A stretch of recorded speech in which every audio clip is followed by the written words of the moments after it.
Hello, and welcome to tonight's event. My name is Pat Andriola, and I'm the president of the Free Thought Society here at Tufts University. The Free Thought Society is a student-run group which promotes free thought, which is the use of science and reason in all areas. Tonight we have come together to see two authorities in their respective fields discuss and debate the topic of God with the resolution, God is a man-made invention. Our first speaker, Daniel Dennet, is the Austin B. Fletcher Professor of Philosophy here at Tufts. Professor Dennet is a graduate of Harvard University who earned his PhD in philosophy from Oxford. A world-renowned philosopher and one of the four horsemen of atheism, Professor Dennet has explained his view on religion as a natural phenomenon in his best-selling book, Breaking the Spell. While giving the Richard Dawkins Award for 2007, the namesake of the award described Professor Dawkins as his intellectual hero. Tonight, Professor Dennet will be affirming the resolution. Dinesh D'Souza is the Robert and Karen Rishwain Fellow at the Hoover Institute at Stanford University. A Phi Beta Kappa graduate at Dartmouth College, D'Souza served as a policy advisor to Ronald Reagan and is now the author of numerous best-selling books, including his latest, What's So Great About Christianity? Mr. D'Souza, a noted conservative Christian, once commented that atheism is the real force behind the mass murders of history. UNC Wilmington professor Mike Adams called Dinesh D'Souza perhaps the greatest political mind of our time. Mr. D'Souza will be negating the resolution. I wanted to thank our generous sponsors, the Intercollegiate Studies Institute, the Center for Inquiry, the Secular Student Alliance, and ToTheSource.org. Also, I would like to thank Tufts University for helping organize the debate. Each has helped in making sure a great debate like tonight could take place. Finally, I ask you to please turn off all your cell phones and welcome tonight's moderator, Provost Jamshed Barucha.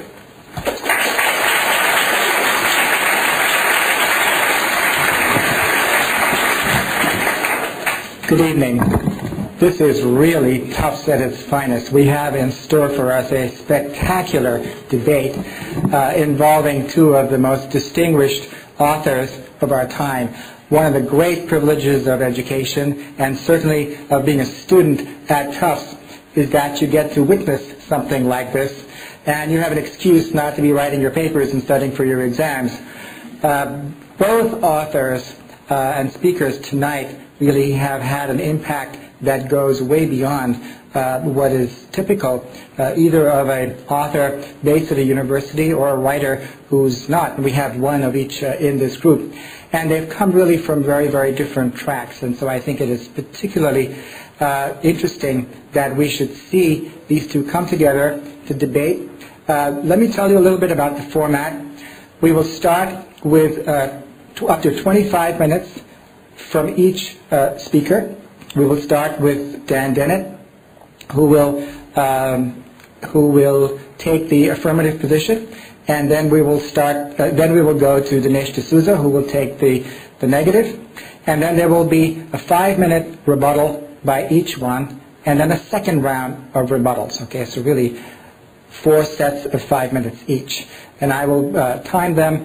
And following that, we will have questions from the audience. Each of the debaters will have an opportunity to comment on each question.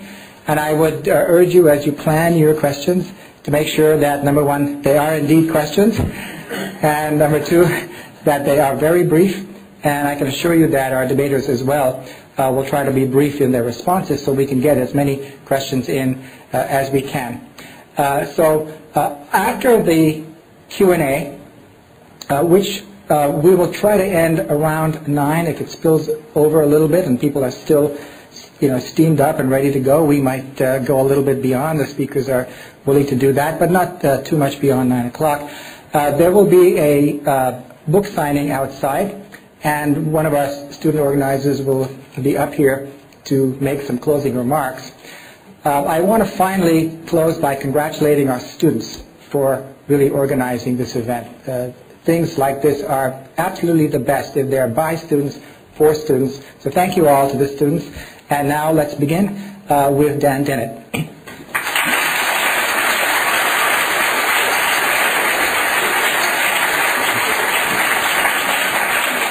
I need to push some button here. Might have to use this.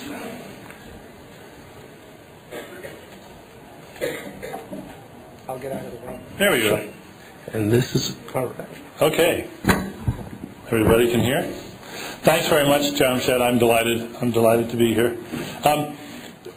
The topic is God a human invention was not my choice of topic. This was proposed actually by Dinesh, and I'm going along with it. And I'll say a little bit more about what I was going to have as my topic, because as he said in his proposal to me, we can do both topics at once. First, let's just get a few facts on the table so that we have something properly to reason about.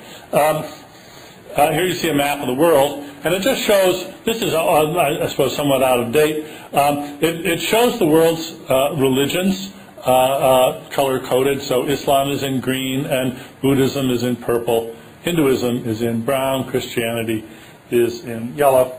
And according to the World Christian Encyclopedia, which is really the sort of authoritative book about this, the only religion that's growing today of these major categories is Islam. And it's growing almost entirely by a differential birth rate, not by conversion in. I know there's a sense out there that say Christianity must be booming, must be growing too, but there's really no evidence of that. For instance, the Southern Baptists now are baptizing about the same number they were back in the 50s each year. There's really no change in membership. And there was a nice piece in the New York Times just about a year ago, October of 2006, about the National Association of Evangelicals, which had a study. They were really worried that youth were falling away from the evangelical churches at a great rate. Quoting one of them, if current trends continue, only 4% of teenagers will be Bible-believing Christians as adults. So I think you should temper your hunch that religions are growing at a great rate in this country. What they are doing, I think, is growing louder, but not necessarily growing in numbers. They're becoming more vocal, more aggressive, more obvious in many ways. Another point that's often made is that you'll notice on this map there's no difference shown between the United States Christianity and Europe as a Christian. This is a very sort of rough cast map. And one of the points that people always make is how much more religious the United States is than, say, Western Europe. And this is true, and one might wonder why. Maybe Dinesh will want to speak about that later, but there's one set of facts that I think everybody should have in front of them, and that is that, let's talk family values for just a minute.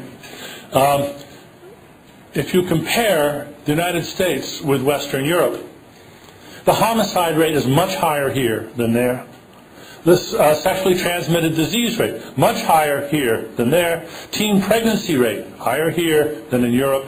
Also, abortion rates, higher here than in Europe. So this vision of the godless, secularized Europe being a place where family values are in deep trouble seems to be exactly wrong.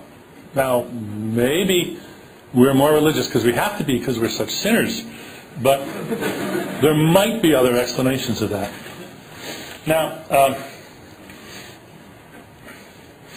this is a map which shows the rough breakdown of different religions. You'll see that Christianity, which includes all kinds of Christians, is by far the largest percentage of the world's religion. But notice that Islam is only slightly more than the non-religious. And there are roughly twice as many non-religious, more than twice as many, 3 times as many as Buddhists. And in fact, the group that's growing the fastest in the world is not Islam, it's the non-religious. Now,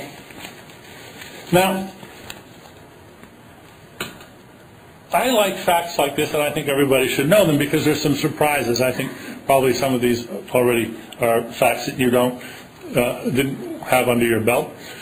And I've made a proposal, and this is what we were going to debate about, what I propose that we debate about. My proposal for what I'm calling the 4th R, there's reading, writing, arithmetic, and I've actually proposed a compulsory curriculum on world religions for all schools. So here's my proposal, that education on world religion for all our children in public and private schools, and for homeschoolers. This would be compulsory. And the idea was that it would cover history, creed, rituals, music, symbols, ethical commands, and prohibitions. That's it. Just well-attested, non-controversial facts that everybody can agree to about the world's religions, and that should be a curriculum which starts in grade school, goes into middle school and high school. Now,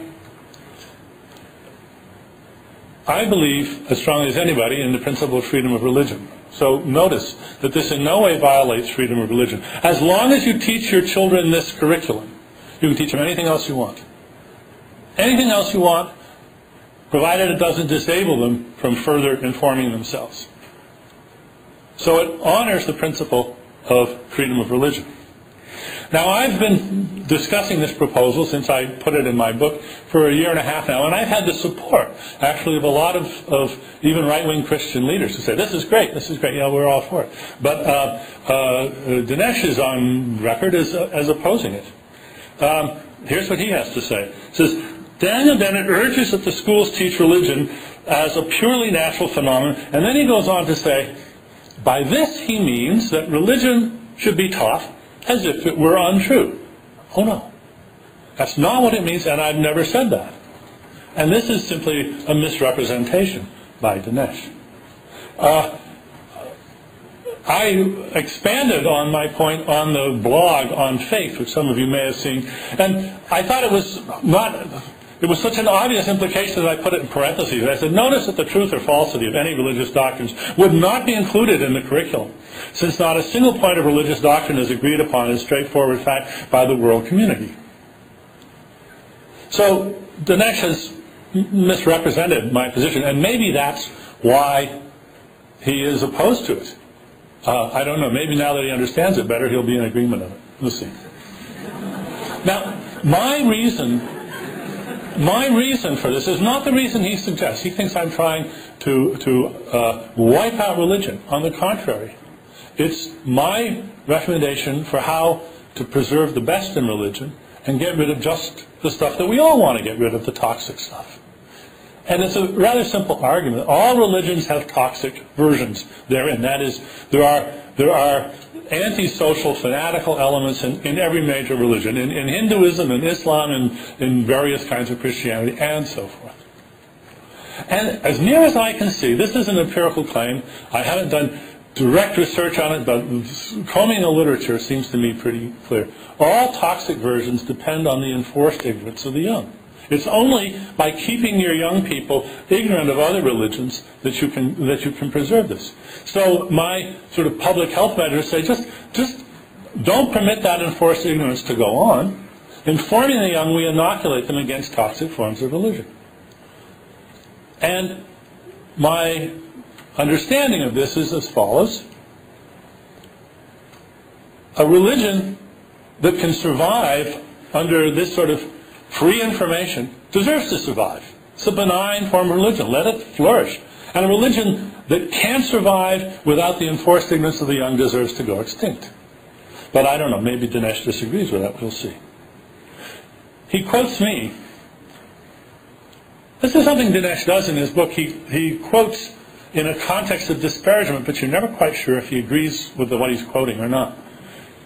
Parents, he's quoting me now.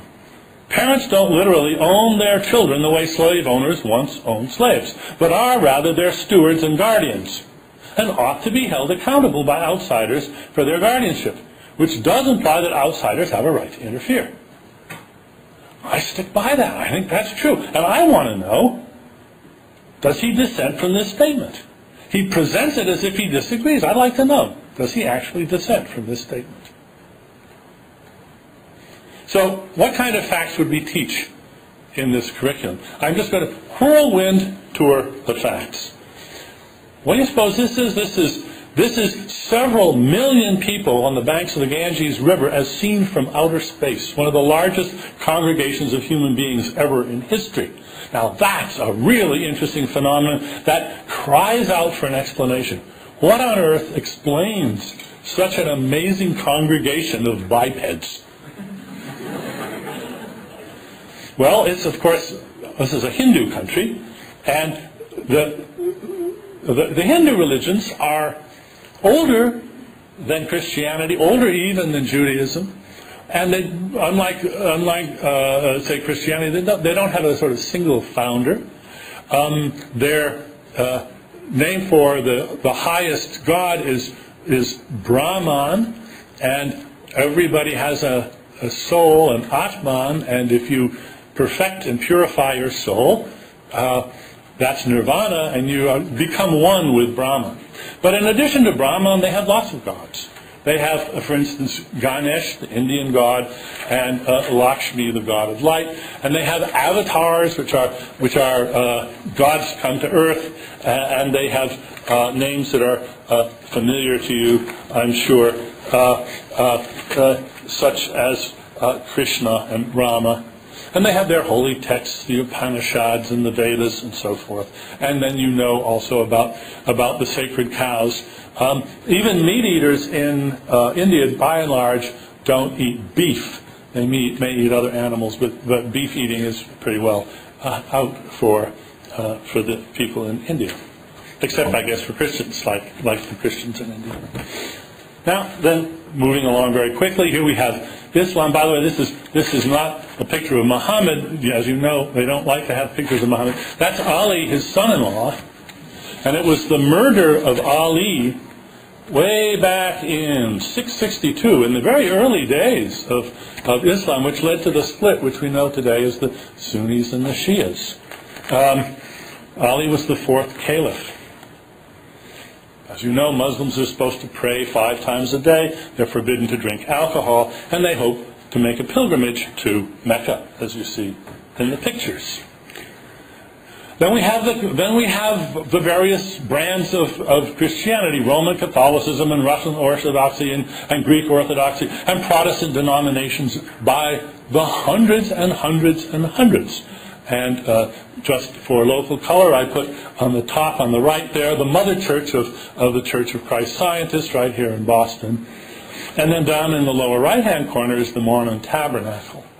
And I certainly want students to learn about the Mormons, too, or the Church of Jesus Christ of Latter-day Saints. On the left, you see the angel Moroni, who Joseph Smith tells us came to him. Let me get the date right. I don't want to make a mistake.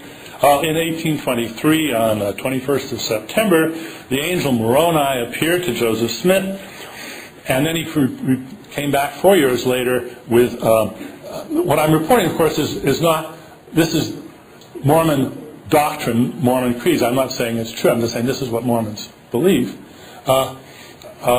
He brought with him these golden tablets on which were written Egyptian symbols of some kind, and with the aid of some magic stones, Joseph Smith was able to translate them, and that's where we get the Book of Mormon. So we'd certainly want people to know about that. And then here, more recent religions still talk about Latter-day. This is just the 50th anniversary of the John Frum religion on the island of Tanna. This started after World War II. GIs on a neighboring island of Efate came in, they built an airstrip, they had all kinds of amazing cargo that the people on the island of Tanna had never seen, and they wanted some of that cargo, and so they decided that the GIs were sort of like gods, and they started a religion. They used the American flag, they dress up in sort of their idea of GI costumes, they carry bamboo imitation rifles, and they get into formations, and they're waiting for John Frum. John Frum? Who's John Frum? Well, there was nobody in the U.S. military named John Frum. It seems to be a corruption of John from America. And they're waiting for him to come down from the volcano with lots of cargo and wonderful gifts. And they've built an airstrip with sort of a bamboo flight tower and so forth. So there, you want people to know about that. Okay. Now, do parents have the right to keep their children ignorant of facts like these about the world's religions? I don't think so. And I think just knowing all of these facts and a lot more that they would get, not in 5 minutes, but over, little dribbles and dribbles in their curricula over their school years, this would be a good thing for everybody. I want to know, if Dinesh thinks no, what is he afraid of? Is it the truth, maybe? These are just uncontroversial facts about the world's religions. I think everybody should know them. Now here's the Hagia Sophia in Istanbul. Here's some interesting facts about it. It started off as a church. Then it became a mosque, and now it's a museum. Isn't that interesting? Who knows what might happen next? It's hard to say. Here's the Vatican. Maybe in the life of your children or your grandchildren it will become the European Museum of Roman Catholicism. Maybe Mecca will become Disney's Magic Kingdom of Allah.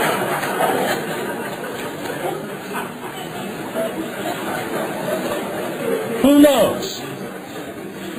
The thing about religions is they're changing all the time. They are changing constantly. They've changed more in the last 200 years than they changed in the last 2,000 years. And they'll probably change in the next 20 years as much as they've changed in the last 200. And that's why it's important that everybody know about religions. So, and I don't know if Dinesh wants to disagree with this, but I think it's pretty clear that religions are human inventions. You've just seen quite a wonderful variety of odds and ends of religions. Those are human inventions. Now, they're not like the telephone, you know, not Alexander Graham Bell. It's more the way music or language are inventions. They're human productions, but they have an evolutionary history. Religions have evolved over thousands of years. In fact, there have been uncounted tens of thousands of religions that have sprung up over the last 2,000 or 3,000 years. Religions start up so fast that websites can't keep up with the new ones. Most of them have a half-life of a few weeks. A few last a generation or two. Some of them, only a few, you saw them on the initial list, last for even several thousand years. Even for several thousand years. But not in their original form. They've evolved and evolved and evolved and evolved over that time. Here's Gustav Klimt's wonderful painting of the Tree of Life. And I thought I'd just pause. How am I doing for time? Oh, good. To give a secular vision of how wonderful all of this is, and think about the Tree of Life. This is not a scientific diagram. This is an artistic diagram.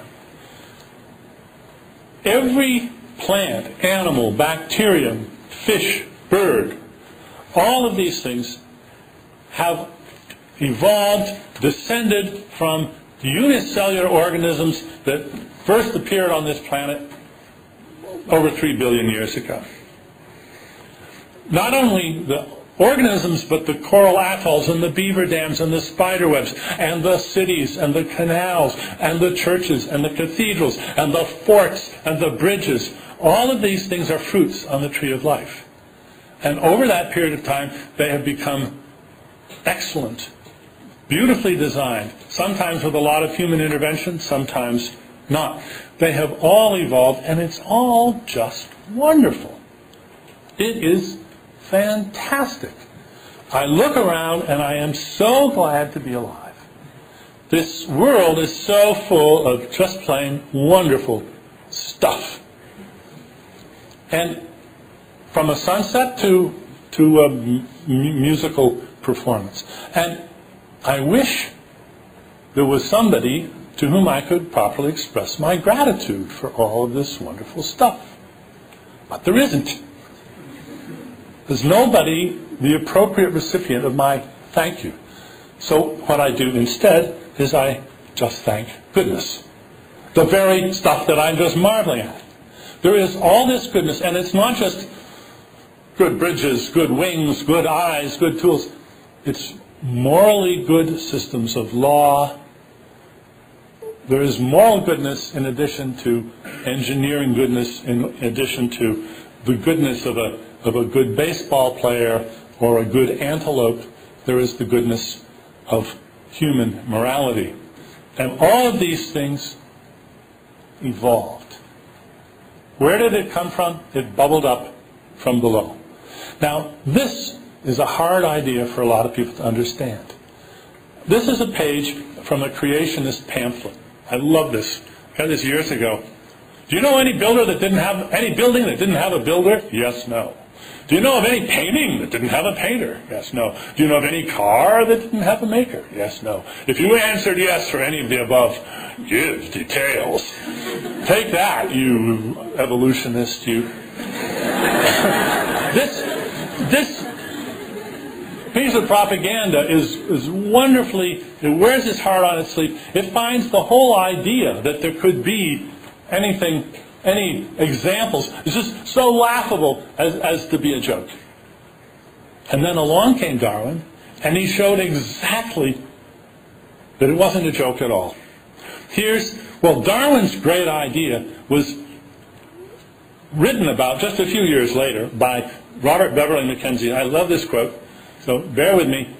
In the theory with which we have to deal, absolute ignorance is the artificer, so that we may enunciate as the fundamental principle of the whole system that in order to make a perfect and beautiful machine, it is not requisite to know how to make it. The caps are in the original. This proposition will be found on careful examination to express in condensed form the essential purport of the theory, and to express in a few words all Mr. Darwin's meaning, who by a strange inversion of reasoning, seems to think absolute ignorance fully qualified to take the place of absolute wisdom in the achievement of creative skill. Yeah, exactly right. And it is a strange inversion of reasoning. Some people just don't get it. They just can't get it. Many very distinguished thinkers just can't get it. Here's Paul Davies, a physicist, writing in '92. He says, the human mind can be no trivial detail, no minor byproduct of mindless, purposeless forces. Well, why would something that was a byproduct of mindless, purposeless forces have to be trivial? Why couldn't it be important? It's because Davies unconsciously, I think, adheres to what I will call the trickle-down theory of goodness. Nothing can be good unless there's something much better on high that is its source. But there's just no reason to believe that. It makes sense of our past. We never saw a shoe make a cobbler. We never saw an arrow make a Fletcher. We're in Fletcher school. Fletchers were people that made arrows. So it looks like it always takes a big, fancy, wonderful thing to make a less thing. And some people just don't get it. One of the people who doesn't is Dinesh in his book. He just articulates the trickle-down theory as if it was just obvious. You just don't get the point. Now, finally, let's talk about God. It used to be people really did believe that God exists, and by God they meant a very specific, concrete, identifiable type of God. Now, how many of you believe that Mount Everest exists?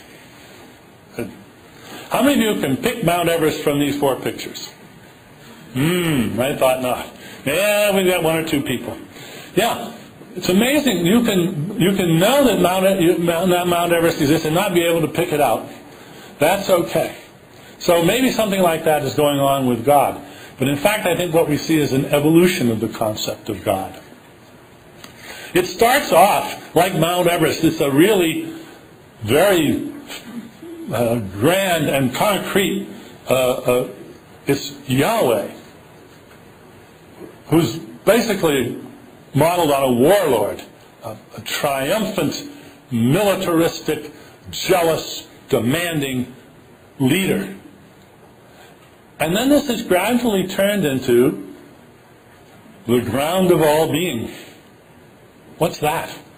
Well, it's not an agent, doesn't have arms and legs, doesn't speak, doesn't listen. It's wonderful, but it has been pretty well, has shed most of its features.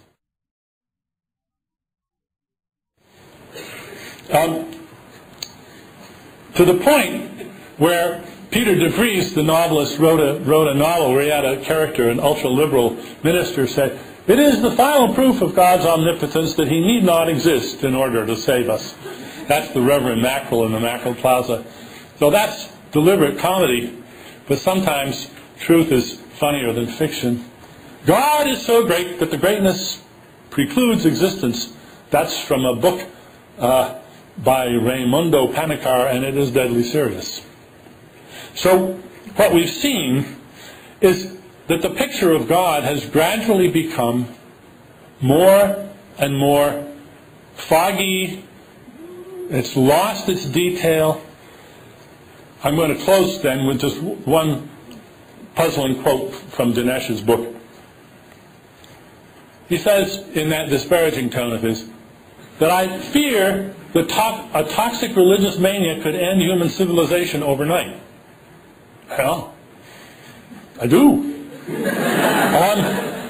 I mean, have you been paying attention to Pakistan and Iran? Actually, I'm more afraid that some self-righteous, factually challenged neocon in the Pentagon will decide that a nuclear strike might make some really good sense.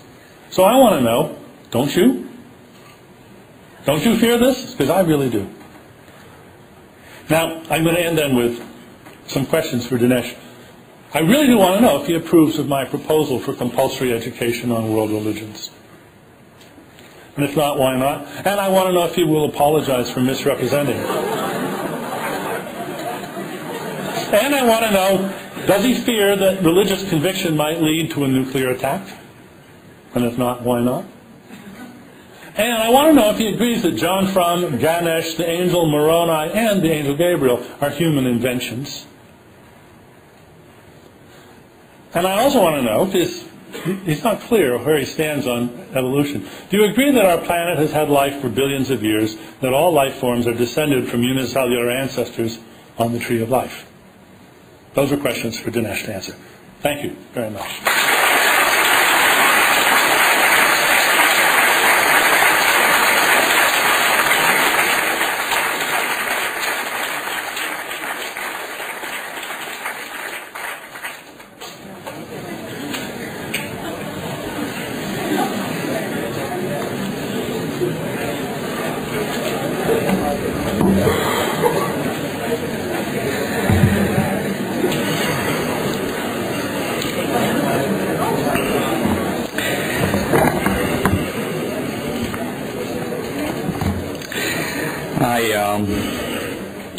See, I have a wide podium here. I guess I didn't have to wear pants.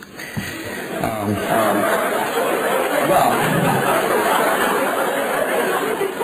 I'm trying to decide in the time I have whether I should rebut Professor Dennet or just jump into my own thoughts. I think what I'll do is touch on a couple of points that he makes and then come back in my rebuttal and address them more fully. First of all, let's begin with a couple of factual errors. Is religion growing? Globally, the answer is yes. In the West, the data is debatable. Europe, of course, is fairly secular. In America, we've certainly seen a resurgent atheism. But worldwide, there's really no debate. Professor Dennet really didn't cite any sources. I'll cite one, the historian Philip Jenkins, his book, The New Christendom. He points out that there is a rapidly growing religious revival throughout the world. I'm from India, and anyone who's from there will tell you that there is Hinduism resurgent in India, not in the number of nominal Hindus, but in the level of devotion. Christianity is spreading like wildfire in Asia and in Africa. In many African countries, the number of Christians 100 years ago was like 5%. Now it's about 50%. I don't know what you call that, but I call it growth. Look at South Korea, a continent that had virtually no Christians several decades ago. It now is over 50% Christian. You've got churches that have 100,000 members. There are tens of thousands of South Korean missionaries that are coming to Europe, and some even to America. Many of the European cities, if you look at the pastors, they're from South Korea. So I just want to begin by saying that I'm happy to have a debate. Everyone is entitled to their own opinion, but everyone is not entitled to their own facts. Okay, now, to Dan's proposal about teaching religion. My objection is not so much to the proposal as to the sort of dripping elitist contempt in which it is couched. I mean, imagine if I were giving the same course that Professor Dennet gave you in miniature. I would give it very differently. I would say, all right, let's teach all the belief systems in the world, but let's include Dan's belief system, which is in a sense a kind of metaphysically grounded Darwinism. Let's also show the influence of that Darwinism in shaping social Darwinism, sterilization. Let's show the influence of Darwinism in the Nazi movement in Germany. Let's assign Richard Weikart's book From Darwin to Hitler, which shows, for example, that the Nazis were inspired really by two main currents: social Darwinism on the one side and Nietzschean atheism on the other. The combination of the will to power and survival of the fittest were essentially recruiting slogans for the Nazis.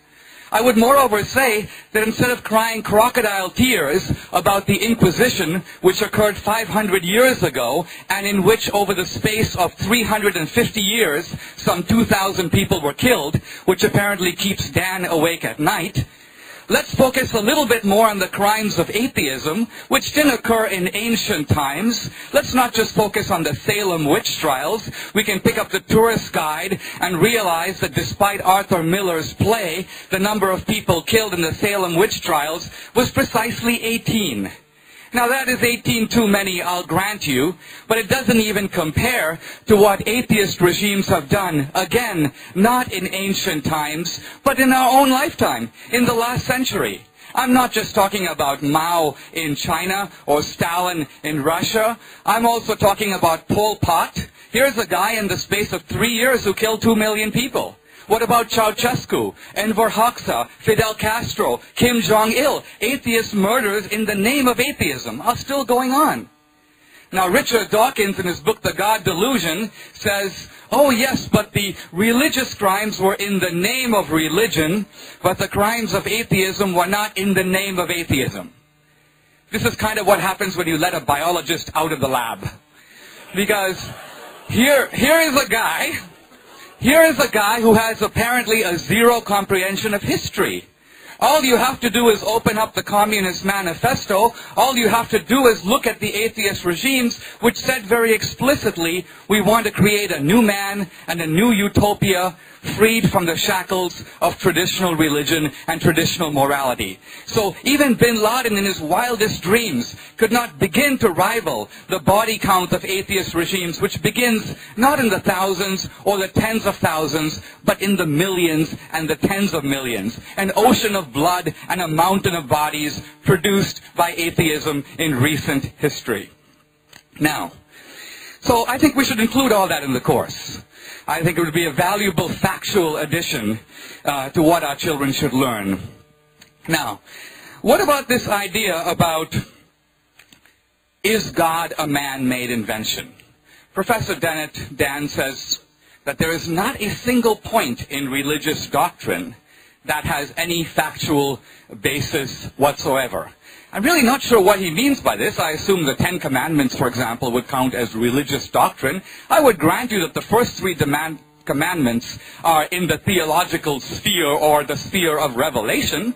I would suggest all the other items are points of doctrine that are completely within the orbit of reason. We can debate whether children should honor their parents, or steal, or covet your neighbor's wife. I know that there are some people in academia who think that may be a good idea, but most people around the world think that that's a pretty damaging way to organize a society. So morality might well have a universal basis, and in that sense is completely in the domain of fact. I'm not saying it's established fact. I mean, it can be debated in those terms. I want to turn, though, a little bit more deeply to this issue of the existence of God, because that's kind of what we're debating here, and I want to do it purely by appealing to the same reason and science and evidence that Dan has relied on in his opening statement. Now, for a couple of hundred years, it did appear that scientific evidence was cutting, you might say, against theism. We had Copernicus showing that the Earth is not the center of the universe. The Earth goes around the sun. We had Newton with his idea of the clockwork universe, the idea the universe is a kind of machine. It might require some divine jump starting, but it doesn't require divine sustenance or intervention. Then we have Darwin's idea, which Dan has sort of been excited about, the idea that so we can have design, but no designer. But that was basically 150 years ago. I want to suggest that there have been startling recent developments in the last 100 years in physics, in astronomy, that strongly support theism, strongly support the idea of a creator, and are invulnerable to Darwinian attack.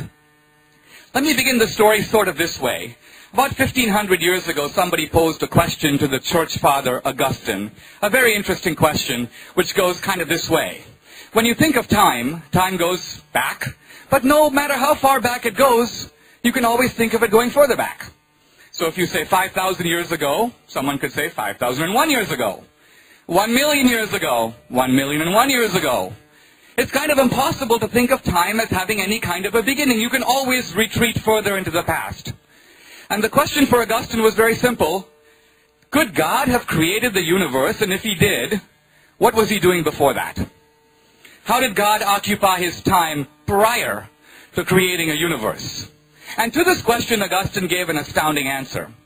He said, in effect, God created time along with the universe.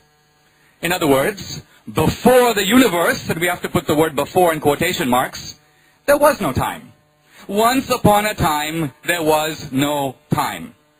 A kind of startling idea. Except that today, if you walk into an introductory physics course, you will learn that one of the direct implications of the Big Bang is that not only matter, but space and time had a beginning.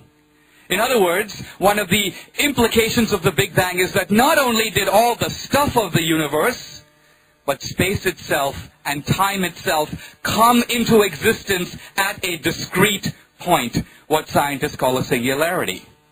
This, I would suggest, is modern support. It's not a proof. We're not here debating proofs. We are debating evidence that would seem to suggest that all of nature, all of matter, came into existence at a given time. That, I would suggest, tends to corroborate something Augustine said with no evidence behind him. He claimed that, in effect, he got it from theology or he got it from revelation. My point is, Augustine didn't write to force agreement with science. Augustine stated a theological proposition, and modern science has come 1,500 years later to agree with him. Here's the second thought. In recent decades, scientists have asked the following question, and that is, why does the universe have the values that it does? Our universe has an incredibly wide and diverse set of very precise values. You can almost think, in fact, Lee Smolin, the physicist, whom Dan cites in his book, speaks about God as sitting, in a sense, at a big desk with 100 dials. And each dial reflects one of the values or forces of the universe. There is the mass of the electron, the mass of the proton, the gravitational force, the electromagnetic force, the electroweak force, and so on and so on. And the question is this. Why are those numbers set at precisely what they are? What if you were to move in and, let's say, fool with the dials a little bit? Change them a little. What would happen? The scientists who asked this question came up with a very startling conclusion. And that is, if you touch the dials, if you fool with them, not to the point of 50% or 20% or even 1%. Stephen Hawking says in his Brief History of Time that if you touch one of the dials, this is the expansion rate of the universe, and move it 1 part in 100,000 millionth million, we would have no universe, we would have no life. In other words, the constants and values of the universe appear to be fine-tuned precisely for, well, us. Now, my question to Dan Dennett. To me, the fine-tuned universe, which, by the way, has no Darwinian explanation, the Darwinian explanation has to do with how one life form became another. Well, I'm going to come back in my rebuttal and discuss what I think is Dan's promiscuous overextension of Darwin into areas that have nothing to do with evolution at all, to claim the prestige of science for very dubious theories about why humans laugh, why do they go to the toilet, and so on. We'll come to that later. What I want to say here is simply this. The laws of the universe are not established in a Darwinian way.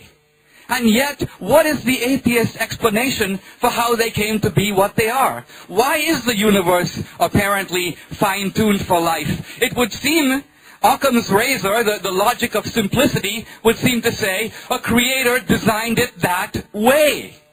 We may not know who built the car, or we may not know who did the painting, but is it even reasonable to suggest that the universe and all its laws created themselves?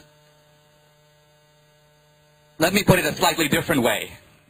If we think of modern science has spent the last 500 years doing what? Excavating the intelligence built into the laws of nature. We live apparently in a rational universe that reflects extremely complicated laws, right? Kepler's laws of planetary motion, Newton's inverse square law, Einstein's E equals mc squared, and so on. My question is, if our most brilliant scientists have spent their entire lifetime trying to decode the intelligence out of nature, who put it there?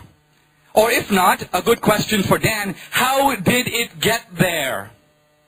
Where did this intelligence come from? What is its explanation? What is your account for why nature obeys laws in the first place? You want to go to other cultures, you realize that this notion of a universe obeying laws is a Western and in fact to a large degree a Christian idea. Other cultures deny it. The Muslim thinker Ghazali says it's absolutely ridiculous, the idea that nature follows laws. You and I can follow a law, but that's because we are intentional, purposeful human beings. We're driving on a road, we see a stop sign, we can follow a law. But can an electron follow a law? Can inanimate objects follow laws? It's preposterous. So Ghazali says the universe exists in the mind of Allah. Things happen because Allah intervenes every second to make them happen in exactly the way they happen. The reason I'm telling you this is I want to suggest that the premises of modern science themselves are based upon Christian metaphysics. The idea that the universe is rational. It obeys laws. These laws are accessible to our human minds. There is no Darwinian reason it must be so. Yes, we evolved, and I agree with Dan about this, but we evolved to survive, if you will, in hunter-gatherer primitive environments. We did not evolve to figure out the rotation of the planets. We did not necessarily evolve to figure out the theory of relativity. So evolution can tell us why we survive and why we adapt, but evolution can't tell us why we believe certain things to be true. Even Stephen Hawking admits this. There is no reason to believe that the stuff going on in your head is made up of atoms and molecules that interact with each other. Now, how do you know that that neuronal firing inside your head must match up and have a one-to-one correspondence with the rationality of the universe out there? Why must it be so? There is no reason. Now, if you're a Christian, you know why it's so. If you're a Christian, you say, I know why the universe is rational. It was created by an omniscient, super-rational God. I know why the universe obeys laws. God is both a physical and, you may say, a moral lawgiver. I know why our rationality can comprehend the universe out there. It's because we are created in God's image. We have a stamp of that divine rationality. So quite apart from our physical nature, formed, I agree, by evolution, we have a moral and a rational nature that allows us, one may say, to go beyond survival and understand truth. Truth that is more than sending my genes into the next generation. I've spoken a little bit about science. How am I on time? I've got 10 more minutes. Okay. I think I can do some more damage. I want to shift a little bit. I want to shift a little bit away from, I focused a little bit on nature. I want to talk a little bit more now about human nature. Because there is actually an argument for God that doesn't simply require us to contemplate the cosmos. In a sense, it is standing right in front of us. Or to put it somewhat differently, it can be seen by looking a little bit in the mirror. And that is when we look at nature. Let me clarify before I move on. I would agree with Dan that religion, by which I mean the various cultural human descriptions of God, are to a large degree man-made.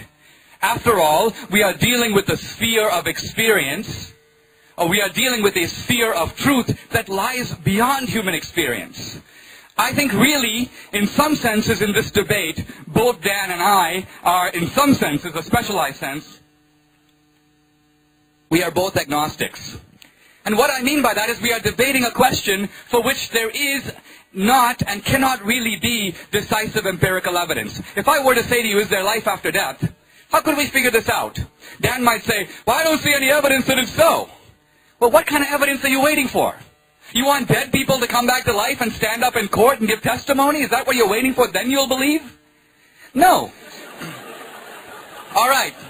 So Dan is exactly in the position of that caveman circa 5,000 BC or 10,000 BC, whose whole world was limited to 2 miles from where he was born, and decided on the basis of rational evidence that there could be nothing else out there. Why? Because his little instruments couldn't see them.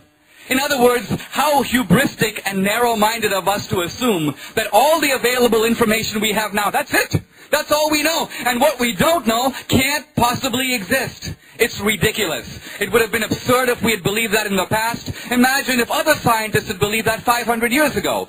We deny the existence of all planets outside our solar system. Why? We've seen no evidence of them.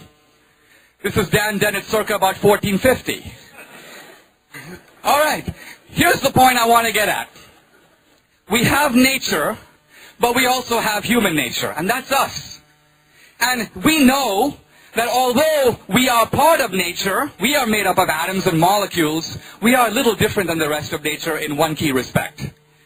Take a stone rolling down a hill. A stone, quite frankly, has no choice in the matter. The stone rolls. It is a product of nature. We, on the other hand, seem to exist in 2 dimensions. We are products of nature, but we are also products ultimately of free will, of choice, of intentionality, of feelings, of consciousness, of morality. Now I ask you, where can those things be found under the microscope?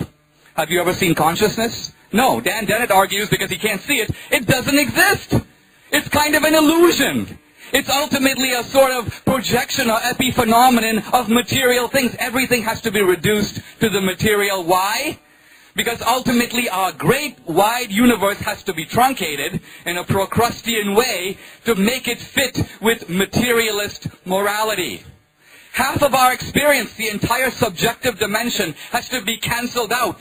So for Dan, if a computer can process a transaction, and you can process a transaction, hey, the computer is being rational. The computer is human in some fundamental sense, no different from you. And why? Because the result is the same.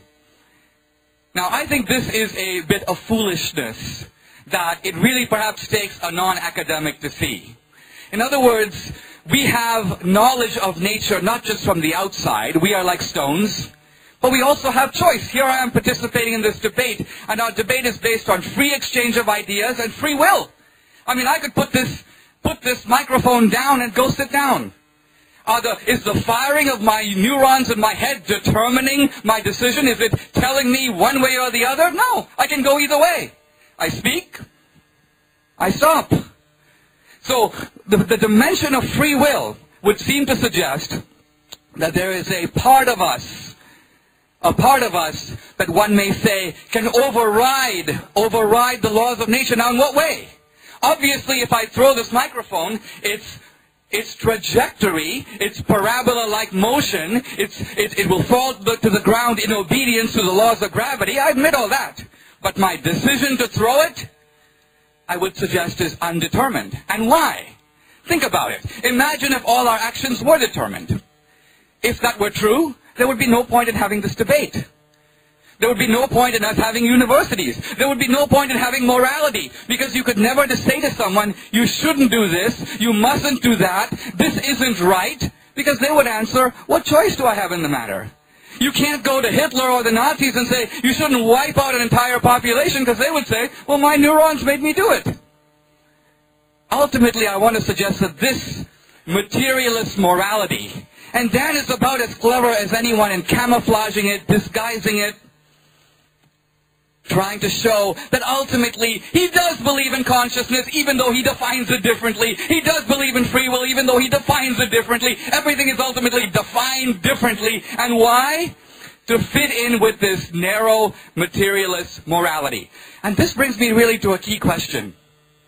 Why would anyone be attracted to a metaphysics that ultimately denies, if you will, half of our humanity, the whole subjective dimension, the whole moral dimension? I want to suggest ultimately that atheism is not even so much an intellectual revolt. Because think about it. When it comes to God, I would agree, I don't know that God exists. I believe that He does. Now, knowledge is not the same thing as belief. I wouldn't say I believe in my brother. I know the guy. You only believe when you don't know. So here's the difference. I don't know, and still I believe. Dan doesn't know, and therefore he doesn't believe. What unites us is both of us don't know. We're actually both ignorant. The only difference is Dan thinks he's a champion of reason, and I'm a champion of blind faith.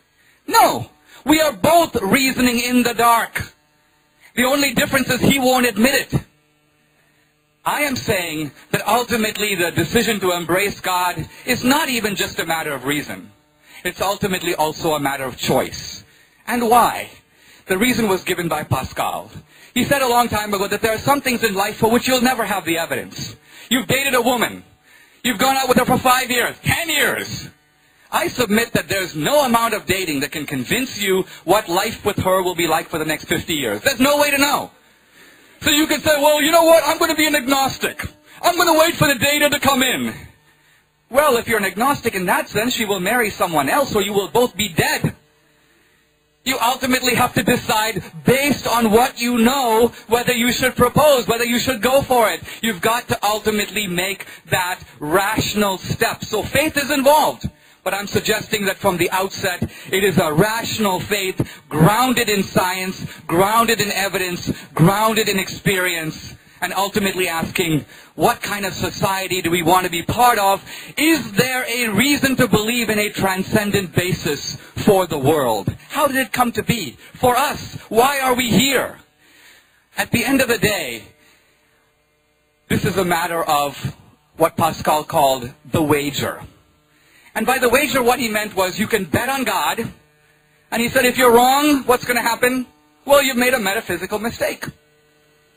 On the other hand, you can bet against God. And if you're wrong, alas, you will be separated from God. Not by His choice, by the way, by yours. You are cutting yourself off from God. And Pascal's point is, why would any rational person choose against God? If you choose against Him, you lose nothing. If you choose for Him, you have the prospect of gaining everything. And so the idea here is to humbly open yourself up to God. Of course, do it on the basis of evidence, not against the evidence.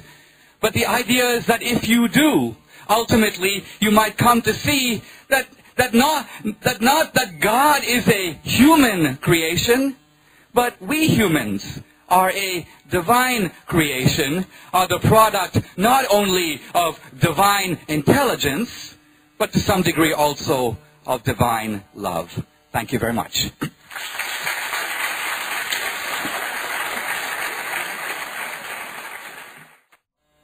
Humility is a Christian virtue. And one of the things that you might want to be humble about is your own understanding of the doctrines that you're criticizing. You have had great fun with what I would consider cartoon versions of just about all the... Is this on? Hello. Now is it on? And it wasn't. Okay.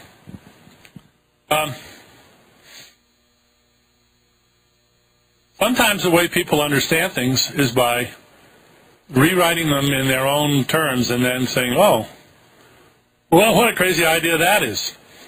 And of course, if they haven't done justice to them in their own terms, then it's pretty crazy. So what we've seen here, I think, is a number of occasions in which try another microphone. Well, the yeah, that's better. We've seen a number of caricatures lambasted, a lot of fun had with them. I don't know which ones to start with. Well, let's talk about the Big Bang. For Dennet, this is proof of God's existence. Remarkable how a creator comes into this picture. I don't see that space and time in our universe started, what, 14 billion years ago? Yeah, that's right. But not that God created space and time. That the universe, by having the Big Bang, created space and time. Now, if you'll say, well, the universe can't create itself. Well, God can't create himself either. I don't know where you get the other principle that there has to be a creator, unless you're just falling back on the trickle-down theory of goodness again, right? You just don't see how something this wonderful could exist unless there was something more wonderful still that created it. That's the pre-Darwinian hunch, and I think it's just a hunch, and you have nothing going there. How did the universe get here? No. That was the question he had. It's the other way around. How did we get here in this part of the universe? Well, we couldn't be in a part of the universe that had other laws. And as far as we know, there may be lots of other universes in which wandering creatures like us couldn't exist. And so the fact that we exist in a wonderfully fine-tuned universe is nothing that requires the explanation of a brilliant creator. We couldn't exist in any other universe. Here we are. This is simply a cartoon version of the anthropic principle, and there's a lot of literature out there. I'm not going to try to give a physics lecture here. Neither you nor I are physicists or cosmologists.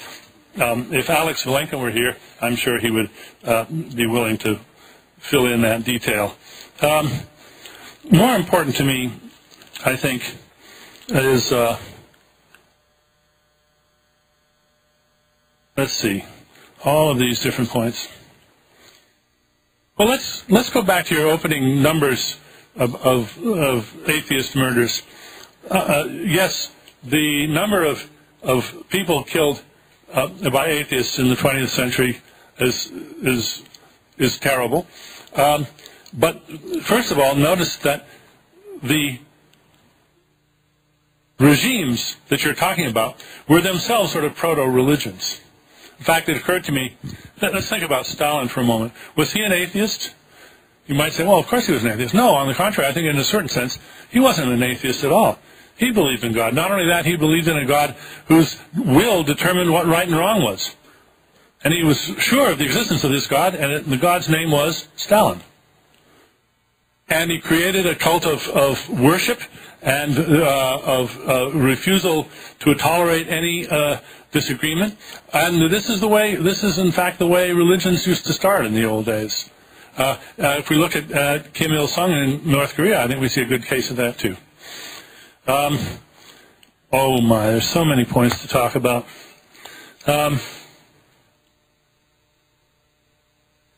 You say, as if it were just obvious, that free will, choice, consciousness, intentionality, that there's no explanation of those in terms of the Darwinian picture. Well, of course, you might be right, but my whole career has been designed to elaborate those explanations, and I seem to have made a fair amount of progress. I can, of course, hope to show you those complexities in a minute or in 5 minutes or in an hour, but for you just to assert that, of course, these things can't be explained in this way, this strikes me as simply an assertion that you pull out of thin air.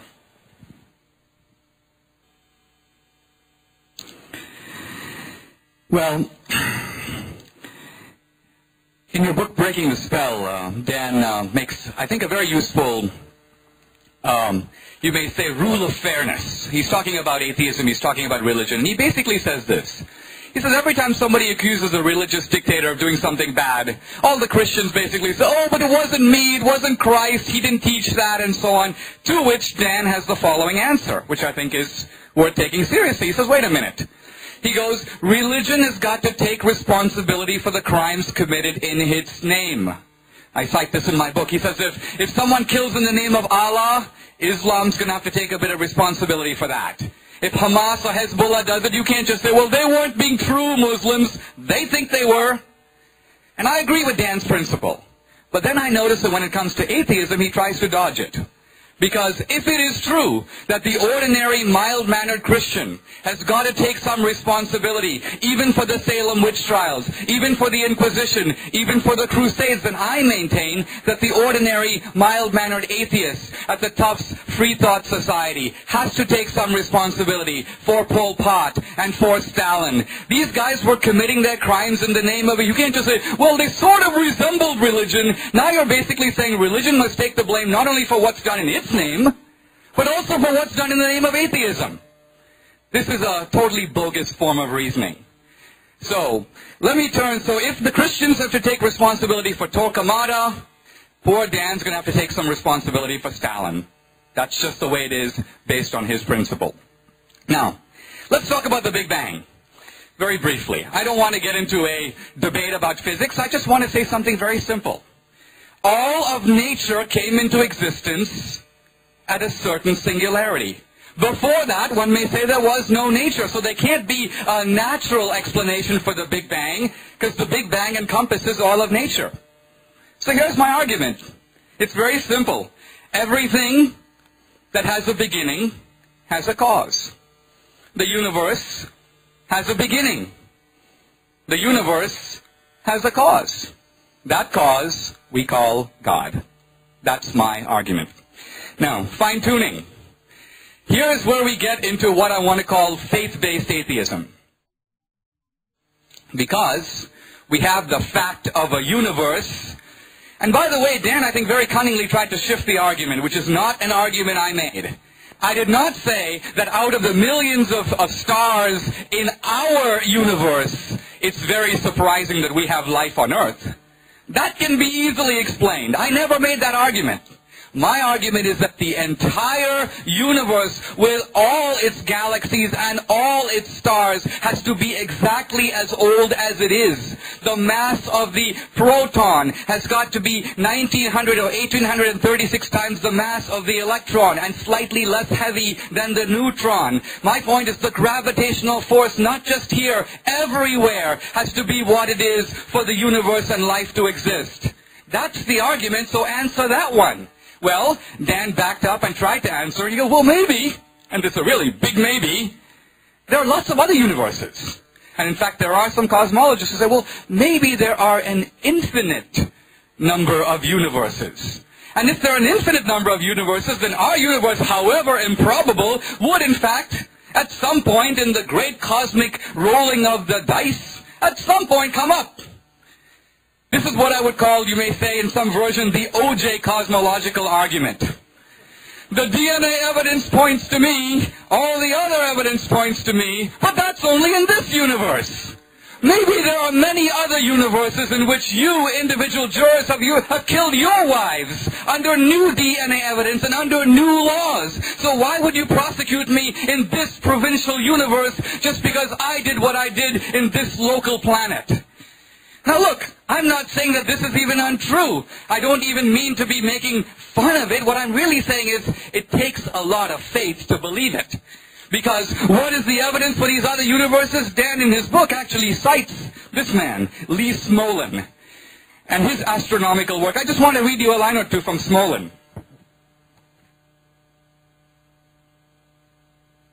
He says, what I'm presenting in this book is frank speculation, if you will, a fantasy.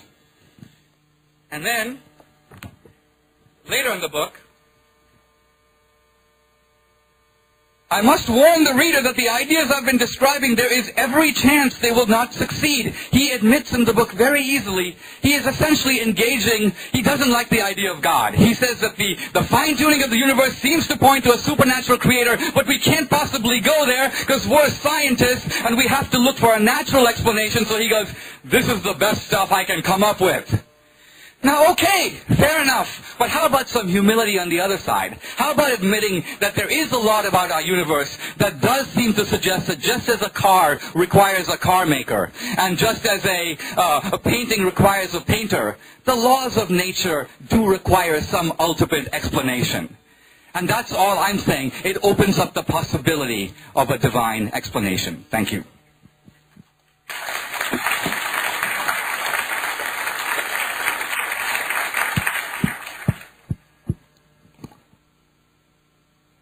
Okay, well, let's okay, here we go. The laws of nature require explanation.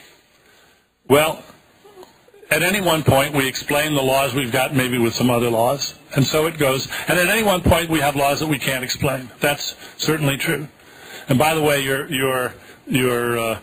the sort of caricature of laws as if they were the kind of laws that, there's penalties for violating. That's not what scientists have ever meant by laws of nature. And anybody who thinks that that's a legitimate criticism has simply misunderstood the nature of the sort of generalization that a physical law is supposed to be. Smolin presents some speculations. He says, here's one thing it could be. I cite them as speculations and say, here's an idea. I don't endorse it. I say, here's an interesting set of scientific ideas. It's nice because it's actually testable. And there are others. There's actually an embarrassment of riches. There's lots of ideas for what it could possibly be that could explain the fine-tuning, that could possibly explain the fine-tuning of this universe. That's all the cosmologists and all the physicists are doing at this point, is responding to what otherwise looks very appealing, and that is, what could it possibly be but an intelligent creator? The answer is, there's lots of things it could possibly be but an intelligent creator. So we'll just call that a draw, maybe. Maybe this is where your agnosticism can join mine, and we say, well, we really don't know what could or would explain the laws of nature, but we don't need to invoke an intelligent creator to explain it. And in fact, the trouble with an intelligent creator is that it seems to get the wrong end of the stick, because we need to explain, where did that intelligent creator come from? Isn't that even more marvelous than the fact that there might be even an infinity of universes, all with slightly different generalizations in them? That idea seems to me at least less extravagant than the idea of a self-creating, eternal, omnipotent, intelligent creator. Let's see. I'll say a bit more about Stalin and atheism then. Yes, I think that we all have to recognize that any powerful idea can be misused, can be abused, and can lead to great harm. And I'm sure that some atheists have made the mistake of what we might call Dostoevsky's mistake, and that is, if God is dead, everything is permitted. Now, that does not follow at all. That is a myth that has done a tremendous amount of damage in the world, and any atheists who think that an implication of their atheism is that there's no difference between right and wrong, that there's no room for morality, I think it has made a very serious mistake. It's a mistake which is very easily made because so many religious people insist on this principle as well. They seem to think that without God there can't be any goodness, there can't be any morality. This is belied, I think, by everything we know. And notice, finally, that even if it were true that we needed God to tell us what's right and wrong, God doesn't tell us, only God's self-appointed representatives on earth tell us. So in other words, we're going to have to tell each other anyway. Human beings can figure out what is reasonable, what is rational, and what is moral. Human society has evolved to the point where we can sit down and reason, and of our own free will arrive at the best principles to govern our lives by our own lights after open, free, reasonable discussion, fact-based discussion. That's the basis of morality. It's always been the basis of morality. If you look at the morality in the Old Testament, compare it to the morality today, you'll find that it has changed a great deal, and it has changed because people's ideas about what makes sense, what's right and wrong, have evolved. They've grown up. And it's not because God told them something different today than told them before. It's they just figured out that they could no longer tolerate the interpretations of what God was supposedly telling them morality was, that used to pass muster. So we're stuck telling each other as best we can how to live our lives and what makes sense morally. And if it helps you to adorn that process with an imagined deity that speaks to you, that's a psychological fact about you, but it plays no role in the discussion.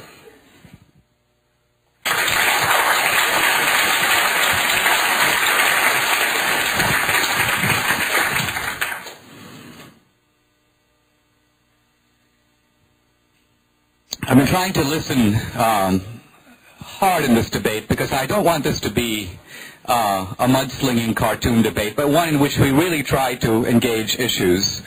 And so rather than rebut, I'm going to try to seriously engage some points that have been raised here. I agree, by the way, that morality is not in any way the special province of religious people. I completely agree with that. I think morality is a universal phenomenon, but I think it is a universal phenomenon that cannot be given the easy explanation that Dan gives. We evolved. Wait a minute. Does any biologist believe that we have in a serious way evolved over the last 5,000 years? No. Biologically, we have not evolved. Culturally, morally, socially, institutionally, we're different. Biologically, we're very much the same as Homo sapiens was 5,000. So the word evolution now has been transmuted from a biological meaning, and it's been put on a moral high horse. I want to suggest something different. No, human beings are not in some fundamental, natural way better now. In fact, our weapons of mass destruction in some ways have given us a vehicle to be far worse. Yes, it is true that we have representative democracy, and we have the abolition of slavery, and we have the equal dignity of women, and we have the compassion as a social virtue. And you know why we have those things? Not because human beings have evolved. It's because you're living in a Western civilization shaped primarily by Christian assumptions. How do you know this? Look at an example. If there's a famine tomorrow in Rwanda, you can be fairly sure that all the European countries will rush to help, send bags of food, send volunteers, Doctors Without Borders, and so on. Now, there are other rich countries in the world. They will observe, but do nothing. And why? Because they were raised with the belief I was kind of raised with as a kid, which is an Indian proverb, the tears of strangers are mostly water. Which is to say, to some degree, you look out for your own, by the way, a sound Darwinian principle, but you don't necessarily have any common ground with strangers who don't share anything with you. So the point here is, even the European countries that are secular will act in a Christian way. And why? For the reason given by Nietzsche. You can kill God, but you still, at least for a time, have a Christian civilization formed on Christian assumptions. It was those same assumptions that produced the only anti-slavery movement the world has ever known. It was the Quakers and the evangelical Christians who said we are created equal in the eyes of God, and therefore no man has the right to rule another without consent. All right. I want to now say a word about, well, just a word about toxic religion. Because that was really the main thrust of Dan's opening presentation. We need to have this education because young people need to learn about toxic religion. And all I'm trying to argue, and I haven't seen it really contested, is that religion is greatly blamed for things, even today, that have very little to do with religion. Oh, but what about the Israelis and the Palestinians? Oh, what about the Shia and the Sunni? What about Northern Ireland? What about in the Balkans? What about the Hindus and the Muslims in Kashmir? Okay, what about those people? Why are the Israelis and the Palestinians fighting? Are they fighting about religion? Are the Israelis saying Moses was the greater prophet? And the Palestinians, no, it was Muhammad who was the greater prophet. No, they are fighting over land. Why are the Hindus and Muslims fighting? They are fighting over Kashmir. In Northern Ireland, they were not fighting about transubstantiation or the Eucharist. They're fighting over which group gets to rule that country. They're fighting about self-determination. So I'm suggesting that one of the problems in this debate, I'm not saying that Dan is incompetent in his field, he's extremely competent. But I'm saying that in this new atheism, we have all these guys from Dawkins to Dan to others who are wandering far outside their fields where they know very little and making authoritative pronouncements about theology, about history, about Christianity. Christopher Hitchens in about 3 lines disposes of Anselm. Sam Harris, biology major, takes on Aquinas in a paragraph. I mean, this is intellectually embarrassing. And I think what it reflects is ultimately an atheist bigotry that is really not willing to take religion seriously. So my goal in this debate has not been ultimately to make the proof for the existence. I said I'm not proving anything. But I am saying that I want to suggest to you that there are serious arguments deriving from history, philosophy, and science that make the case that we should take seriously what most people from most of human history have taken seriously, and even now. So ultimately, this provincial, you may say, northeastern atheism of the academy that snickers at the whole world as being a bunch of idiots, I mean, is this the kind of elitism you want to have in the university where you don't take seriously the way other people experience the world? I mean, consider religion. Let me give you an analogy and I'll close on that. Let's say, for example, I was accused of a crime. I'm accused of killing somebody. I know I didn't do it.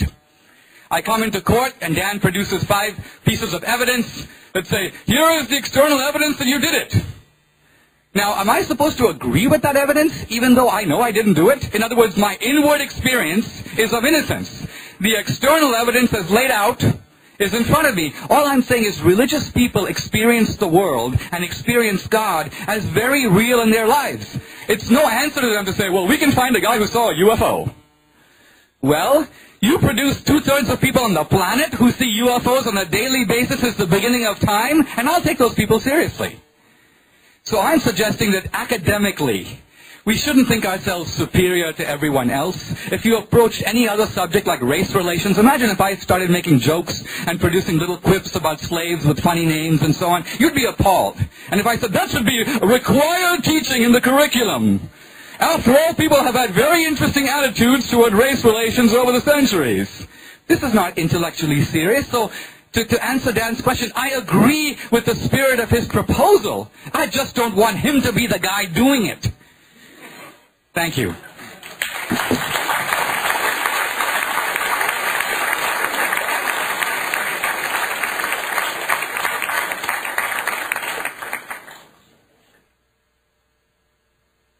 Well, we will begin our question and answer session. Is there an extra mic for the members of the audience? The other one was intended for that.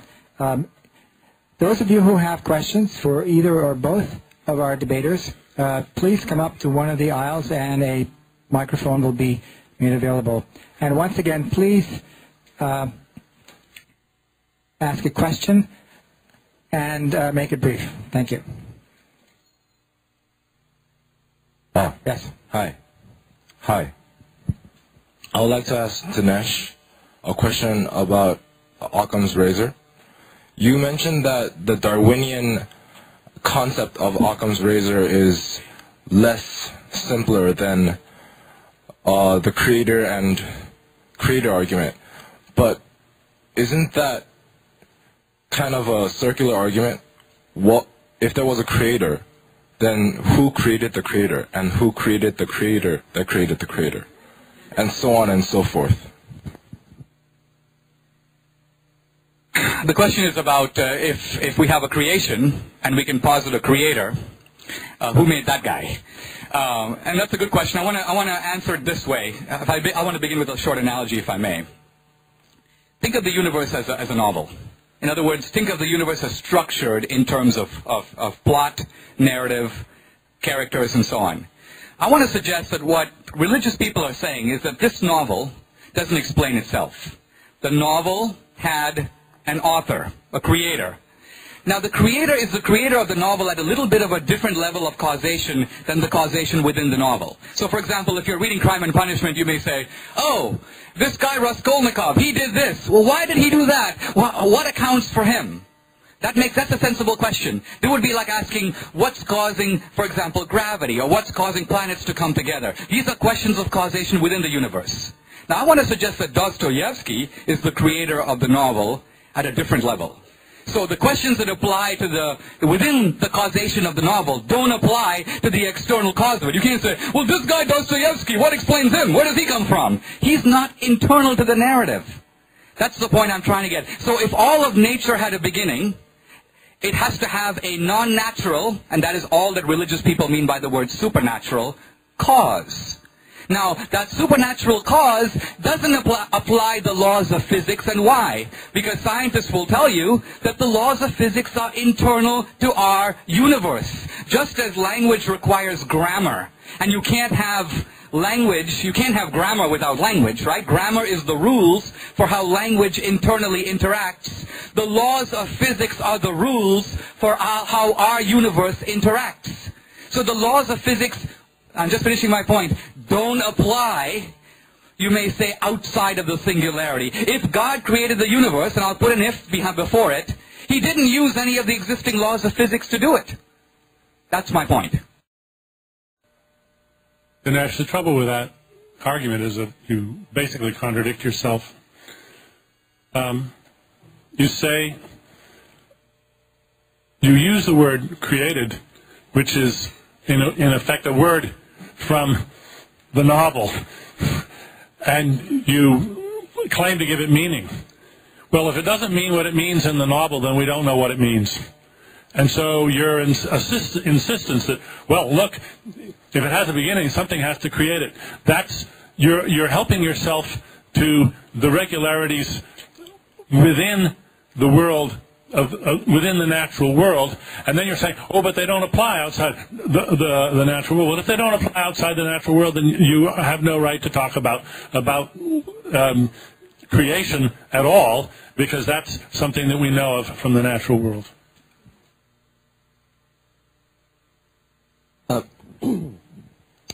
Forgive me if I don't articulate this very clearly, but as far as I understand it, Pascal's wager is basically you're betting on if you don't believe in God, then you might be screwing yourself over in the afterlife, because then you'll be divided from Him.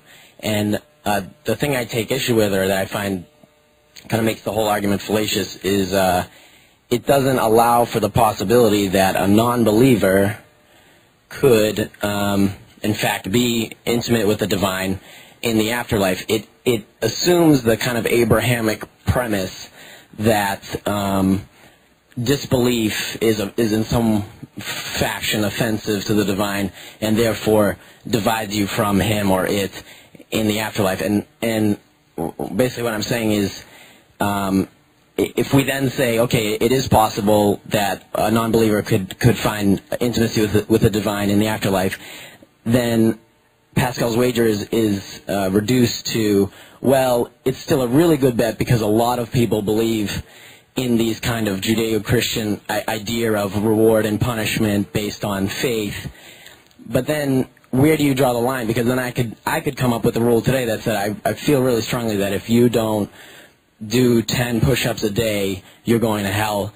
And it's a good bet, because if you go ahead and do the 10 push-ups, then you're all set. But if you don't do them, you're risking going to hell. So I'm just saying, where do you draw the line in terms of absurdity? I mean, is it a more valid risk because so many people believe in this reward-punishment scheme? Well, I think the power of Pascal's wager is the following, and that is that it, well, two things. One is it exposes the great weakness of the agnostic position. Because the agnostic usually fashions himself or herself a morally superior person who stays in this sort of suspended doubt awaiting evidence. And what Pascal is saying is that, listen, no, this is not a reasonable position, not only, by the way, because of the afterlife, but because the afterlife makes a lot of difference in how you live now. I mean, imagine if someone were to say to you, instead of living for 80 years, you're going to live for 500 years. You probably would live somewhat differently. Or like the recent movie with Queen Latifah, where you know you have only 7 more days to live. You would live differently. We would all live differently if we believed in eternal life. So the point that Pascal is making is you have to take the idea seriously, not just for then, but also for now. It's going to affect how you live now. Okay? So agnosticism becomes a sort of willful refusal to take a stance when it makes a lot of difference what you decide. See, one of the problems with saying I'll only stick with scientific issues and only go with the scientific evidence is that science, while sovereign in its own sphere, doesn't affect large spheres of life, including love, including consciousness, including will. I'm not saying science has nothing to say about it, but just read Steven Pinker's How the Mind Works. Science hasn't gotten very far in explaining sentience, morality. Not that the evolutionists haven't tried. They've tried really hard. And I'll say a word later maybe about evolution and morality. But what Pascal is basically saying is, in much of life, many of the decisions you make, you graduate from Tufts. You have a choice. Do I become a poet or I go to law school? That choice may affect everything that subsequently happens to you. It may affect who you marry, where you go to graduate school, or whether you go at all, whether you end up in politics or a partner in a law firm. And you have no information. You can never get full information, and yet you have to choose. And the same is true of God as well. That's the argument.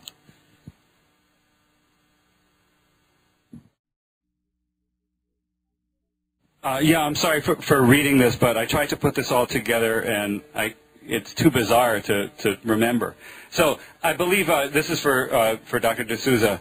I believe you call yourself a Christian, and so for the sake of argument, let's accept your argument that there is a creator of the universe, and that creator is omniscient.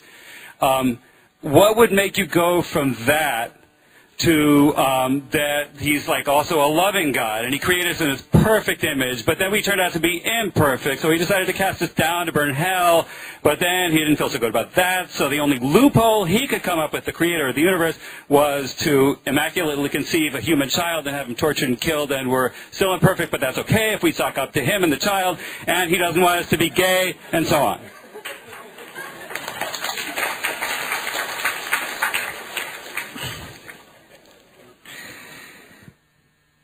Okay, let me try to answer kind of in the spirit. And that's this. Look, if you are trying to understand a phenomenon, whether you agree with it or not, you begin by understanding it by trying to understand it as the believer or the practitioner understands it themselves. If I was trying to understand Dostoevsky or take Hamlet, I wouldn't go, well, this is absolutely ridiculous. Witches appearing and so on. It's absurd. I'd throw the novel down right away. I'm not going to read it. It's absurd. No, I suspend my disbelief. I say, let me try to experience Hamlet in the way Shakespeare wanted it experienced. And then once I've finished, once I've evaluated critically, I can step back and go, well, that didn't make much sense, and that didn't really follow from that, and why is Hamlet so indecisive, and so on. Okay, here's what I want to get at. Let me give you, if I'm in 1 minute, the Christian reformulation of your statement of the human problem. The Christian formulation is this, and that is, quite apart from religion, we have a human problem. Namely, we live at 2 levels. We live here, and we want to be here. In other words, we want to be good, but we realize we fall short. We want to experience the divine, but God is invisible. He's not real to us on a daily basis. We feel the awful silence, you may say, speak from outside. So here we are as human beings who are at this level. We want to ultimately experience the sublime. True? I think all human beings are that way. And that's why we have not just religion, we have art, we have literature, we have love, ways of experiencing the sublime. Now, the different religions of the world all diagnose the human problem that way. And I see the Eastern religions as having one solution. The problem is the self. Get rid of the self. I see the Judaism and Islam as having a common solution, which is basically, let's establish a set of rules and codes to bridge the gap between, you may say, man down here and God up here. And this involves dietary regulations and sacrifices and commandments and so on. And Christianity comes along and gives a totally different answer to that question. Namely, look, the distance between the humans and the divine is so large that no matter how tall a ladder you build, you're not going to get there. Basically, the only way for man to reach God is for God to come down to man's level. And I'm stating this in very secular terms. So the incarnation is seen not as just some bloody sacrifice. I mean, most Christians would emphasize not the crucifixion but the resurrection. The idea here is that in the ancient world, you had a lot of blood. Look at all the blood the Aztecs spilled. Look at all the blood sacrifices in the ancient world. Basically, Christianity comes along and the basic argument is God sacrifices His Son. And that's the end of all the blood sacrifice. No more need to kill goats. No more need to take people and slap them on the altars and chop their heads off. And this was widespread in the ancient world in pagan cultures. And these blood sacrifices, I would argue, have been revived in modern paganism and modern atheism. This idea that blood itself is a source of power. Just read the rhetoric of the Nazis. There's a lot of talk about blood. Volk, blood. This idea of purifying blood is a revival of ancient animism, and I would argue ancient paganism, but given a secular guise. I mean, Hitler, for example, spent a lot of time talking about the Nordic legends, a lot of time talking about the ancient gods. The only difference was he didn't believe in them. He was trying to give them a secular reinterpretation. All right, I'm going on and on. But what I'm getting at here is simply that the Christian experience is very different than your, I think, caricature of it. So if we're going to get away from cartoon belief, I'd like to see my belief. I don't mind having them criticized, but I'd like to see them criticized in the way that I articulate them and defend them. Well, is there a question for Professor Dennet? Thank you. I sort of have what is sort of, I think, a logical... Is it on? Okay.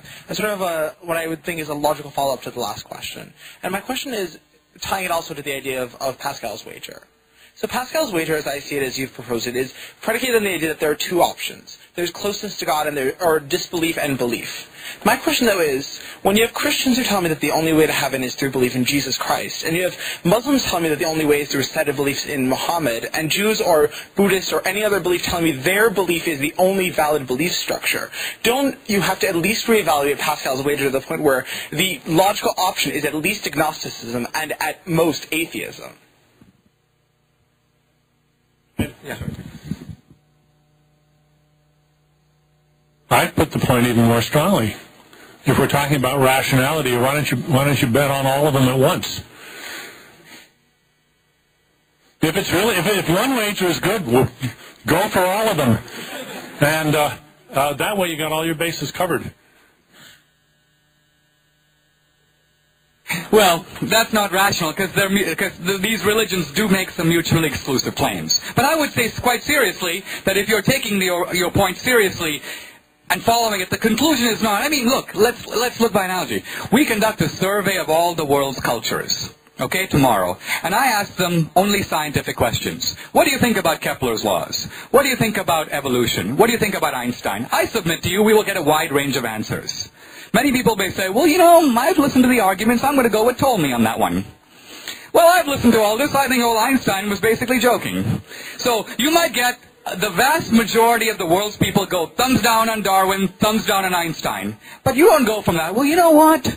The disagreement of all these different cultures clearly convinces me that there's no true answer. I will be an atheist and agnostic on these issues from now on. You would see that as a total non sequitur. Why? Because you believe that there is a right answer and it's your job to find out what it is. So if you follow your premise seriously, yes, the religions of the world have certain common elements, common morality. Many of them today, at least, posit a monotheistic creator. And I would say it's your job to go find out which one is making true claims. Spend some time and take it seriously, and then decide what you think is the right way to go. I'm not asking you to go any other way than what you think is right, but to just in a facile way go, there's 10 of them, and they can't all be right, so I'll choose none of the above. That's not a very rational solution. Another question for you. I'm sorry that all the questions are going to you. Personally, I'm a little bit worried by almost the ease of God as a response. God is almost defined, or God is generally defined as outside the human sphere of consciousness. God is invisible. God is not in one particular place. If we searched the entire universe, we could not possibly find God. I feel like this definition of God as completely outside the human realm of testing is a simplification, or not a simplification, but too easy of an answer. Well, do you mind if I ask you a question or two in response? Okay. You experience an external world, right? Yes. But the external world you experience is experienced through the lenses of your 5 senses. Yes. Can you give me an independent proof that the rest of us could accept that your experience of the external world actually corresponds with the external world out there? Can you prove that? I probably could not. Okay. You accept the existence of other people, other minds, other souls, other people out there, right? You believe that there are other people in the world. You're not the only guy on earth, right? Right. Okay. Do you think you can give independent demonstration that doesn't rely on your own subjective consciousness at all, since we can't see that other minds actually exist? I think it's going to depend on my subjective consciousness. Exactly. All right. So there are large spheres of human experience, consciousness, love, morality, that rely on the subjective dimension of human experience that can never be produced under a microscope and under a telescope, and yet you could live 1 second or 1 day without them. Your whole, in fact, far from matter creating mind, isn't it true that the entire experience, our entire experience of the world, comes through our consciousness, which is an irreducible starting point of all experience. Without that consciousness, we have no window into external reality at all. True? True. Okay. And yet all of that you take for granted as having an independent existence. You go through life perfectly willing to accept consciousness, reality, other people. But somehow when it comes to God, your standards change completely. Suddenly you go, oh gee, I've sent people into outer space. I haven't seen any big man with a beard out there handing out stuff. So how can I really believe in that guy? That's all I'm saying to think about. I think the slip in what you just said is in saying that consciousness is irreducible. Consciousness is where each one of us starts, of course, with our own experience. But then, thanks to our developed scientific worldview, we can pool the experiences of others. Of course, we need our own experience to do that. And then we can turn that tool back on ourselves, and we can study our own subjectivity. We can study our own consciousness. We can have theories of human consciousness. We can understand what makes us tick. And there's nothing irreducible about it. We are on the, of all things to say, at this point in the 21st century, when we are making such tremendous progress in understanding the machinery, if you like, of consciousness, that strikes me as just preposterous. Yeah, okay. My question is about intelligent design and evolution. Where do you stand, each of you, on the issue? Was God a product of intelligent design, or did he evolve? Was God a product of intelligent design? No, yeah. Okay. Well, I think some concepts of God are a product of human design.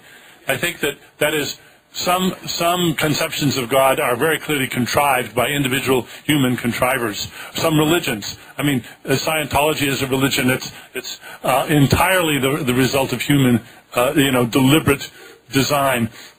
Whereas other religions, like Christianity, say, and more generally, is itself a product not of intelligent design, but of evolved design, culturally evolved design, where most of the design moves, most of the R&D was unwittingly done by humans passing on their traditions in the same way that languages are unwittingly designed. So I think that the concept of God is indeed a product of that sort of process, in the same way that the harmonic scale is a product of that sort of process. As far as the intelligent design movement in America, that's just a hoax. Next question. Yeah. Well, let's put it this way. Einstein's laws are the product of intelligent design, but it in no way follows from that they don't describe a reality and a reality independent of those laws. So you're committing a genetic fallacy in saying that because human beings have conceived of the idea of God, therefore it's a made-up idea. It doesn't follow at all. Human beings could well have conceived of it, and it could well be describing an independent reality. Now, I don't agree with intelligent design in the way that it's mostly understood as basically a way of fighting with Darwin. Did the eye evolve, and did the dog and the wolf have a common ancestor, and so on. That's not my argument. My argument is that the validity of the intelligent design argument is completely valid when applied to the universe as a whole. And here's a very brief analogy to illustrate that. If you and I were walking on the street and we saw a car, an automobile, we would know immediately that it's the product of intelligent design, right? The molecules didn't fly up and all assemble themselves into a car. So that's the universe. Now along comes Dan Dennett, who says, wait a minute, I want to show you the wheels of this car. These are the different life forms. And I want to show you that one life form, in other words, the life forms can be produced without external intervention. They operate according to natural forces that are within the car, meaning within the universe. I would argue, so? The evolution of the part in no way refutes the intelligent design of the whole. So if the universe as a whole requires explanation, Dan says it doesn't need explanation. Even David Hume, the great skeptic, says we can never say anything so ridiculous as to posit an effect without a cause. So the universe, I would submit, with all its laws, does require some ultimate explanation. We would be really ignoramuses if we just said, well, it's just there. Imagine if you use that explanation for other things. The crater, it's just there. The dead actress who's been found in Hollywood, the head just appeared. No one really did it. No detective work is necessary. It doesn't need a cause. Well, it does need a cause, and if you're going to posit a cause, the most reasonable cause is to posit an intelligent designer that made it that way. Hi, this question is for Professor D'Souza. You maintain that the Big Bang must have had a cause, as you've been going on and on. However, this, in effect, created the universe that is grounded in such rules of cause and effect. Yet, at the same time, you also maintain that, as humans, we are creatures of free will and choice, and then therefore are exempt from this universal canon of cause and effect. Does this not strike you as a gross inconsistency at best?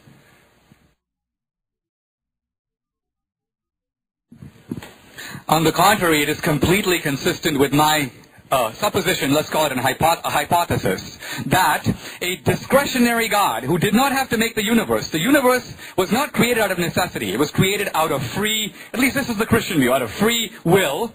We are created in the image of God, which means that to some degree we have some resemblance to God. In what way? What resemblance? Well, God's not a material thing. There's no Christian tradition going back to the beginning that holds God to be material. God's spiritual. So we don't resemble God in our material frame. That's why I have no problem with the theory of evolution, because I think that the material frame of man can be adequately explained by evolution.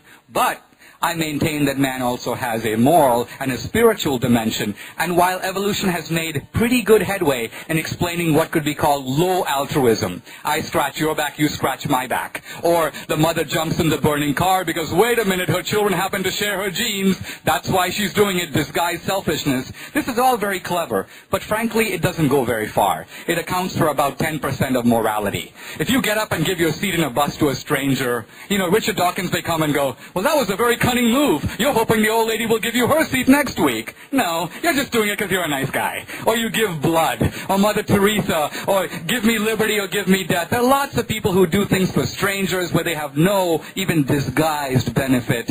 And I think evolution has not actually given a very plausible, it's given some implausible accounts of this, but it hasn't really accounted for morality, and I think that many people would admit that.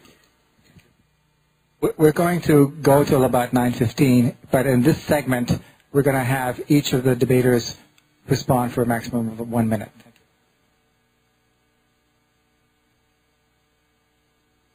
Dinesh, the 10% that you think is explained, you're just not looking at the 90% of the rest of the work.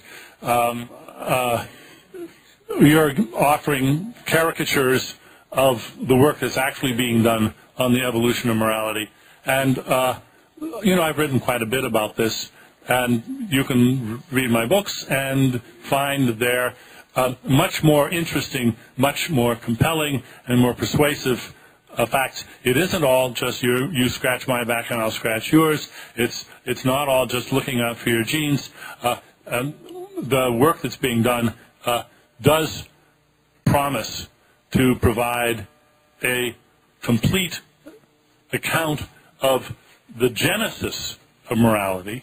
That does not, however, provide an account of why, which aspects of this we endorse. That is not a job for science. That's a job for a political discussion.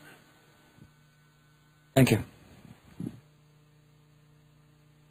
We've heard a lot tonight about the crimes of other messianic ideologies such as Nazism or communism, but I'd like to hear what both of the speakers think of Scandinavia, which happens to have 70% atheists or agnostics and happens to have the highest human development in the world. And why would we be opposed to acknowledge that, yeah, we had a Christian tradition, but we move beyond that and we take care of our own. They give the most to charity.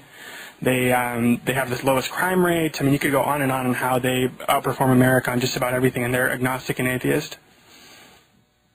I'm glad you raised that point. When I planted my hayfield some years back, my neighbor said, "Well, you want to plant oats as a nurse crop." I said, "What's a nurse crop?" He said, "Well, it comes up first and it protects the timothy, the hay." Then once the hay gets a good start, it protects it against weeds and against insects and so forth. Then you can cut the oats, you can harvest it as you want, but it's something that comes up first and provides a scaffolding and a protection. And I think of religion as a sort of nurse crop. I think that Dinesh is probably right that much of what we value in secular 21st century America has its roots in Christian, for instance, traditions that helped to foster attitudes which led to the scientific revolutions of the 17th and later centuries that led to our principles of democracy and freedom and so forth. And I think we can be very grateful for the religious contributions to that. But now I think it's time for us to grow up. I think we've outgrown the need for this nurse crop, and we can carry on in a secular country. And I think the Scandinavian countries are a perfect example of that.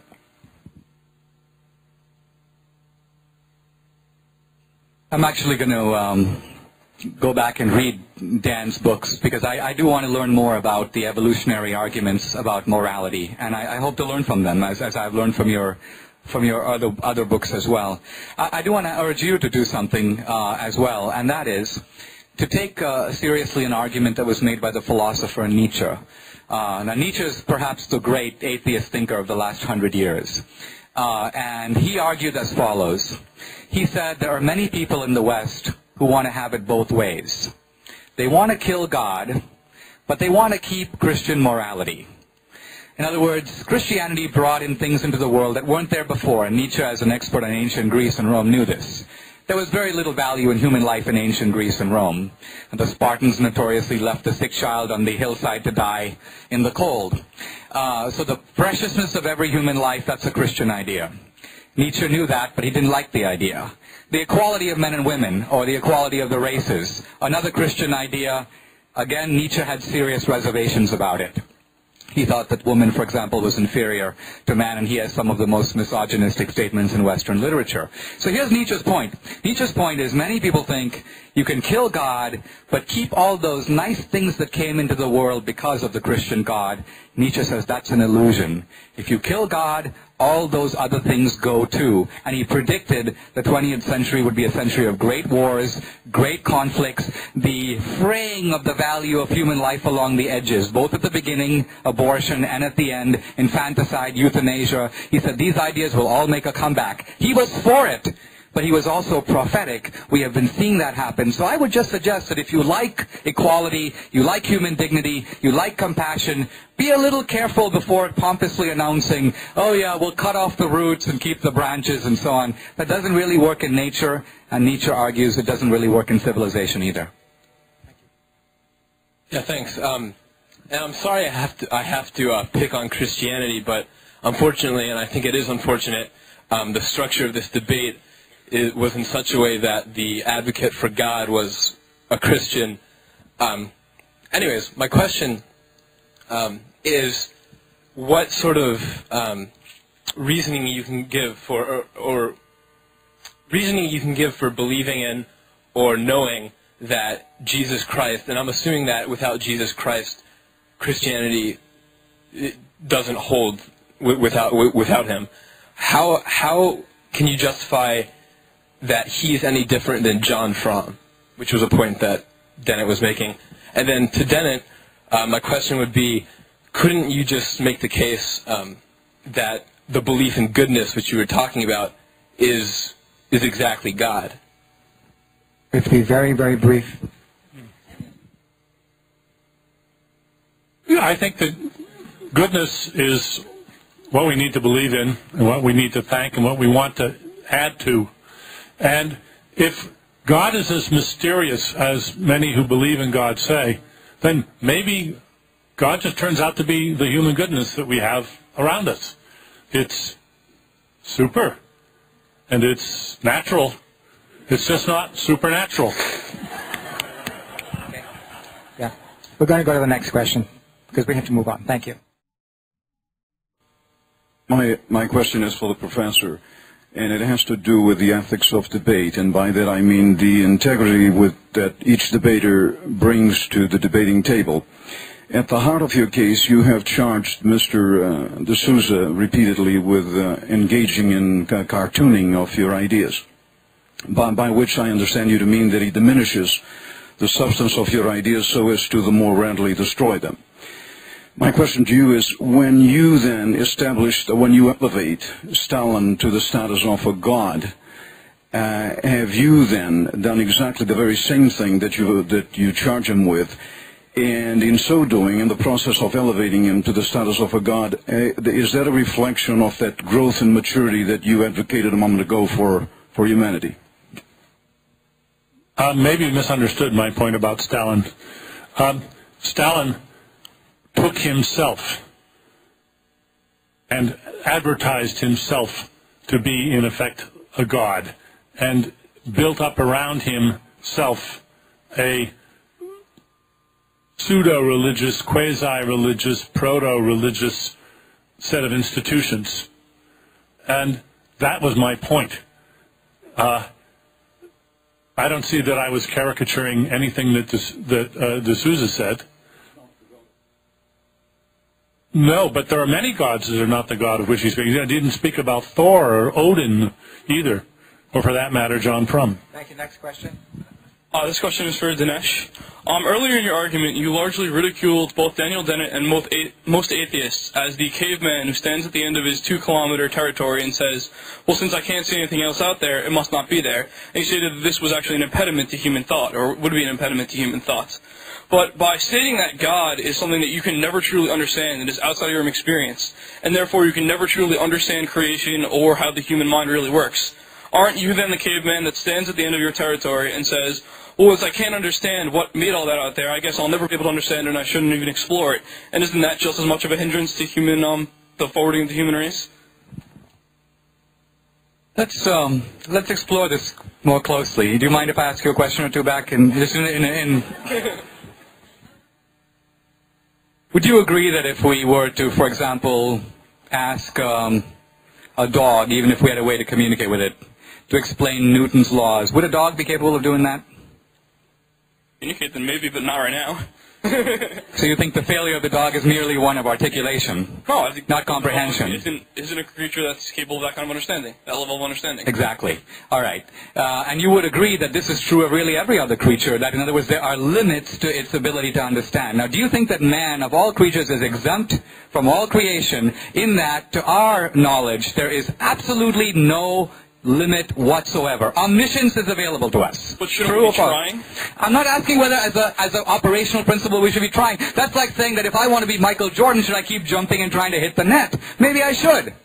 But my point is, if I said to myself, can I be Michael Jordan, modesty and humility and a recognition of my own impediments, including a bad hip, force me to truthfully say, I don't think I could. All I'm trying to get you to admit is, as human beings, there actually are some limits to what we can know. I'll state one. All the knowledge that we get is experienced through our senses, right? Do you know of any knowledge we can experience any other way? So our senses are like a 5-node tape recorder that are limited in comprehending experience, and no experience unavailable through those can be gained by us, ever. True? Except for our ability to reason outside of our 5 senses. But even then the data comes from the 5 senses. I suppose, yes. Okay, so right there we've established a finite limit to human knowledge. Even though we can learn more and more, we will never be able to get beyond our 5 senses as long as we are human. We might have telescopes, but we still have to look at them through our eyes. We might have infrared, but we still have to look at that and measure it through our senses. That's my point, that as human beings we should not be so hubristic. Of course we should try. I'm not calling for a ban on human knowledge. I'm simply saying that a recognition of our own limits, and this is Kant's point in the Critique of Pure Reason. Reason should investigate its own parameters before declaring itself omniscient. We should do that. My question is for Mr. Dennett, and it's relatively simple, and you can take this as you will. I'm just curious to hear your response. What, sir, if you are wrong? What if you're wrong? I just wish that every religious person would ask that question too. I think that scientists and academicians take very seriously the question, what if I'm wrong? And I've devoted a great deal of thought to that in my own life and to my own work. And I look around me and I see religious people who are positively discouraged from asking that. They are told, don't even think about that. Trust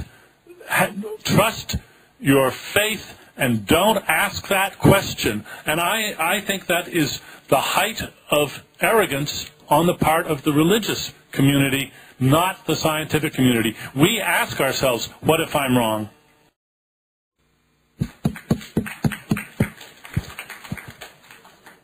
Hi, I have a question for Mr. D'Souza, which might provoke a response from Dr. Dennett.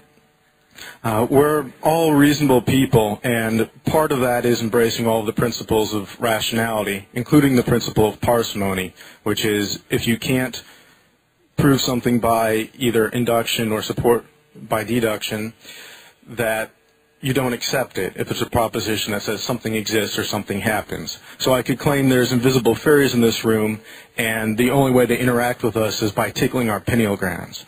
But if I were to say this to you, you could rightfully ask me, what am I smoking? Unless I can provide evidence. So when it comes to the question of God, where is your evidence, or on what basis can you dismiss the principle of parsimony? Okay, the principle of parsimony, as you stated, is that either something is true by definition, right, or it's true by empirical verification, right? And if it's not true based on those two things, it's false, correct? We shouldn't accept it. Exactly. So let's apply your principle to the principle of parsimony. Is it true by definition? No. Is it true by empirical verification? No. So let's throw it out.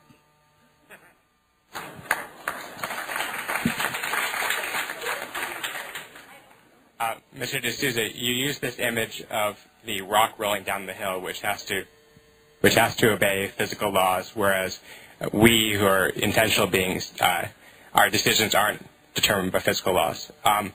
Would you accept that neurons and the other aspects of the brain seem to obey material laws? And if so, why do you reject the notion that our minds, thoughts, and decisions could be determined by the same physical forces? Wow, I'm given 30 seconds.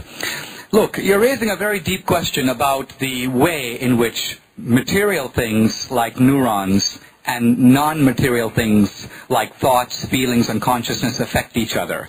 I think you are dogmatically presuming that there is a one-way movement from the material thing to the non-material thing. I assert that I can equally plausibly show that there is a movement in the opposite direction. In medicine, there is something known as the placebo effect. For example, you're sick, you go to see the doctor.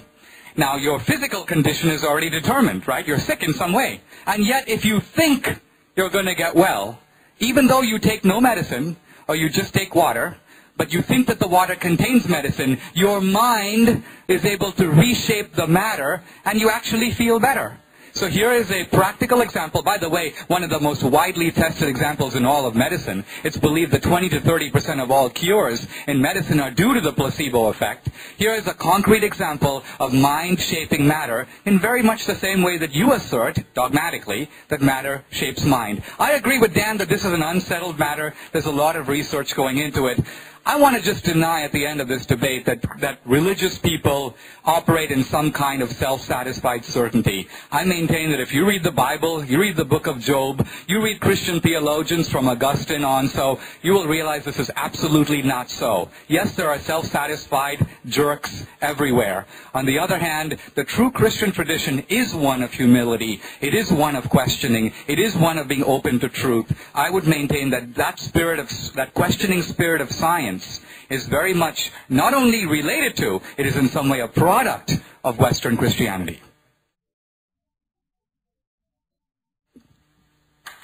I'm going to ask our last two questioners to ask their questions in succession, and then give each speaker a minute, and then we're done. So my question is, first of all, I don't really believe that there has been equal dignity for women established universally. I think it's more legislative and actually socially or culturally established.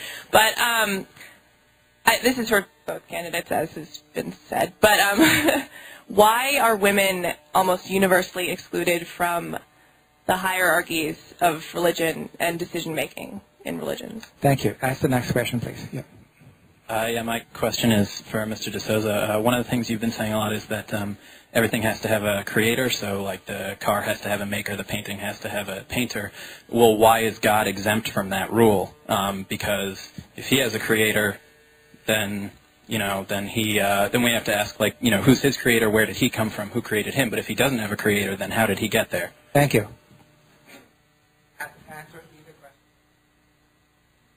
I'll answer the first one.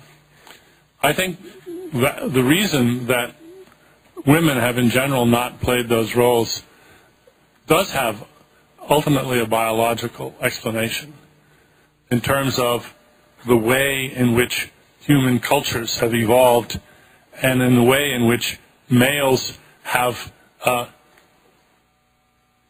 moved into positions of power and maintained them over the years. That's a long story, but it's also, I think, not very original.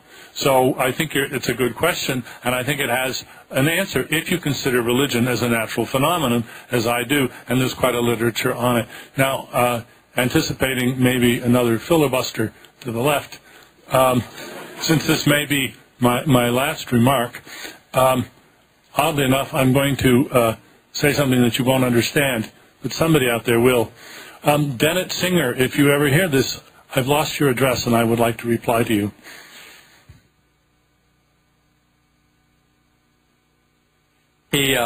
Well, let me say this. I apologize if I've overspoken my time. Perhaps the reason most of the questions were aimed at me is that we're speaking in an audience where young people today are more naturally sympathetic to Dennett. In other words, if we were having the same debate in a church, most likely most of the questions would have gone to him. He would have every chance to filibuster. And also he's here at Tufts. You can come talk to him tomorrow. You won't have me here tomorrow. So perhaps that's one reason the questions came to me. I think the one charge I do want to answer at the end here is just briefly this charge of caricature. And I want to say that it's, I went back and I read Stephen Jay Gould of Harvard, one of the world's leading biologists, I think everyone would agree. And Dan's a philosopher, but I think he'd probably concede that Steve knows more about biology than he does. In his review of Dan's book, he calls it a caricature of a caricature. He says that Dawkins has taken evolution and absurdly extended it into all kinds of other areas it doesn't belong. He's using evolution to explain economics, infidelity, laughter, law, literature, music, politics, war, why children don't like vegetables, why men don't like to ask for directions. This is, you can say, evolution run amok. And I think, quite honestly, it is a claiming of the prestige for science for making metaphysical and political claims that have nothing to do with science. So, Gould used the phrase Darwinian fundamentalist. And what he means by this is not that Dan is a religious fundamentalist, but that he's making of evolution what the fundamentalists make of the Bible. The fundamentalists read the Bible, you may say, every human answer is in the Bible. And moreover, the Bible is infallible, and it can be extended to everything. This is, you can say, Christianity to run amok or taken in a certain kind of simplistic way. And the argument here is not over evolution, which I agree with, but rather, I think, over the extension of evolution beyond its parameters. It doesn't account for the beginning of life. It doesn't account, or not a full account, of consciousness, and it certainly hasn't given a full account of morality. It is true as far as it goes, but it doesn't go that far. So ultimately, if you want to be an atheist, you can, but don't pretend like you're doing it for scientific reasons. If you want to reject God, that is your right. That is your liberty. But on the other hand, you can't then say, I'm making this choice, but I don't want to live with the consequences of this choice. Ultimately, in Christianity, hell is not a place where God flings the unbeliever. No, ultimately, you say no to God, and God respects your choice. Ultimately, you may say the gates of hell are closed from the inside, which is to say, your rejection is respected as your free choice. I want to thank Dan for sharing the podium with me. I certainly have enjoyed this very much, and I've tried to give it in the right spirit. Thank you for having me.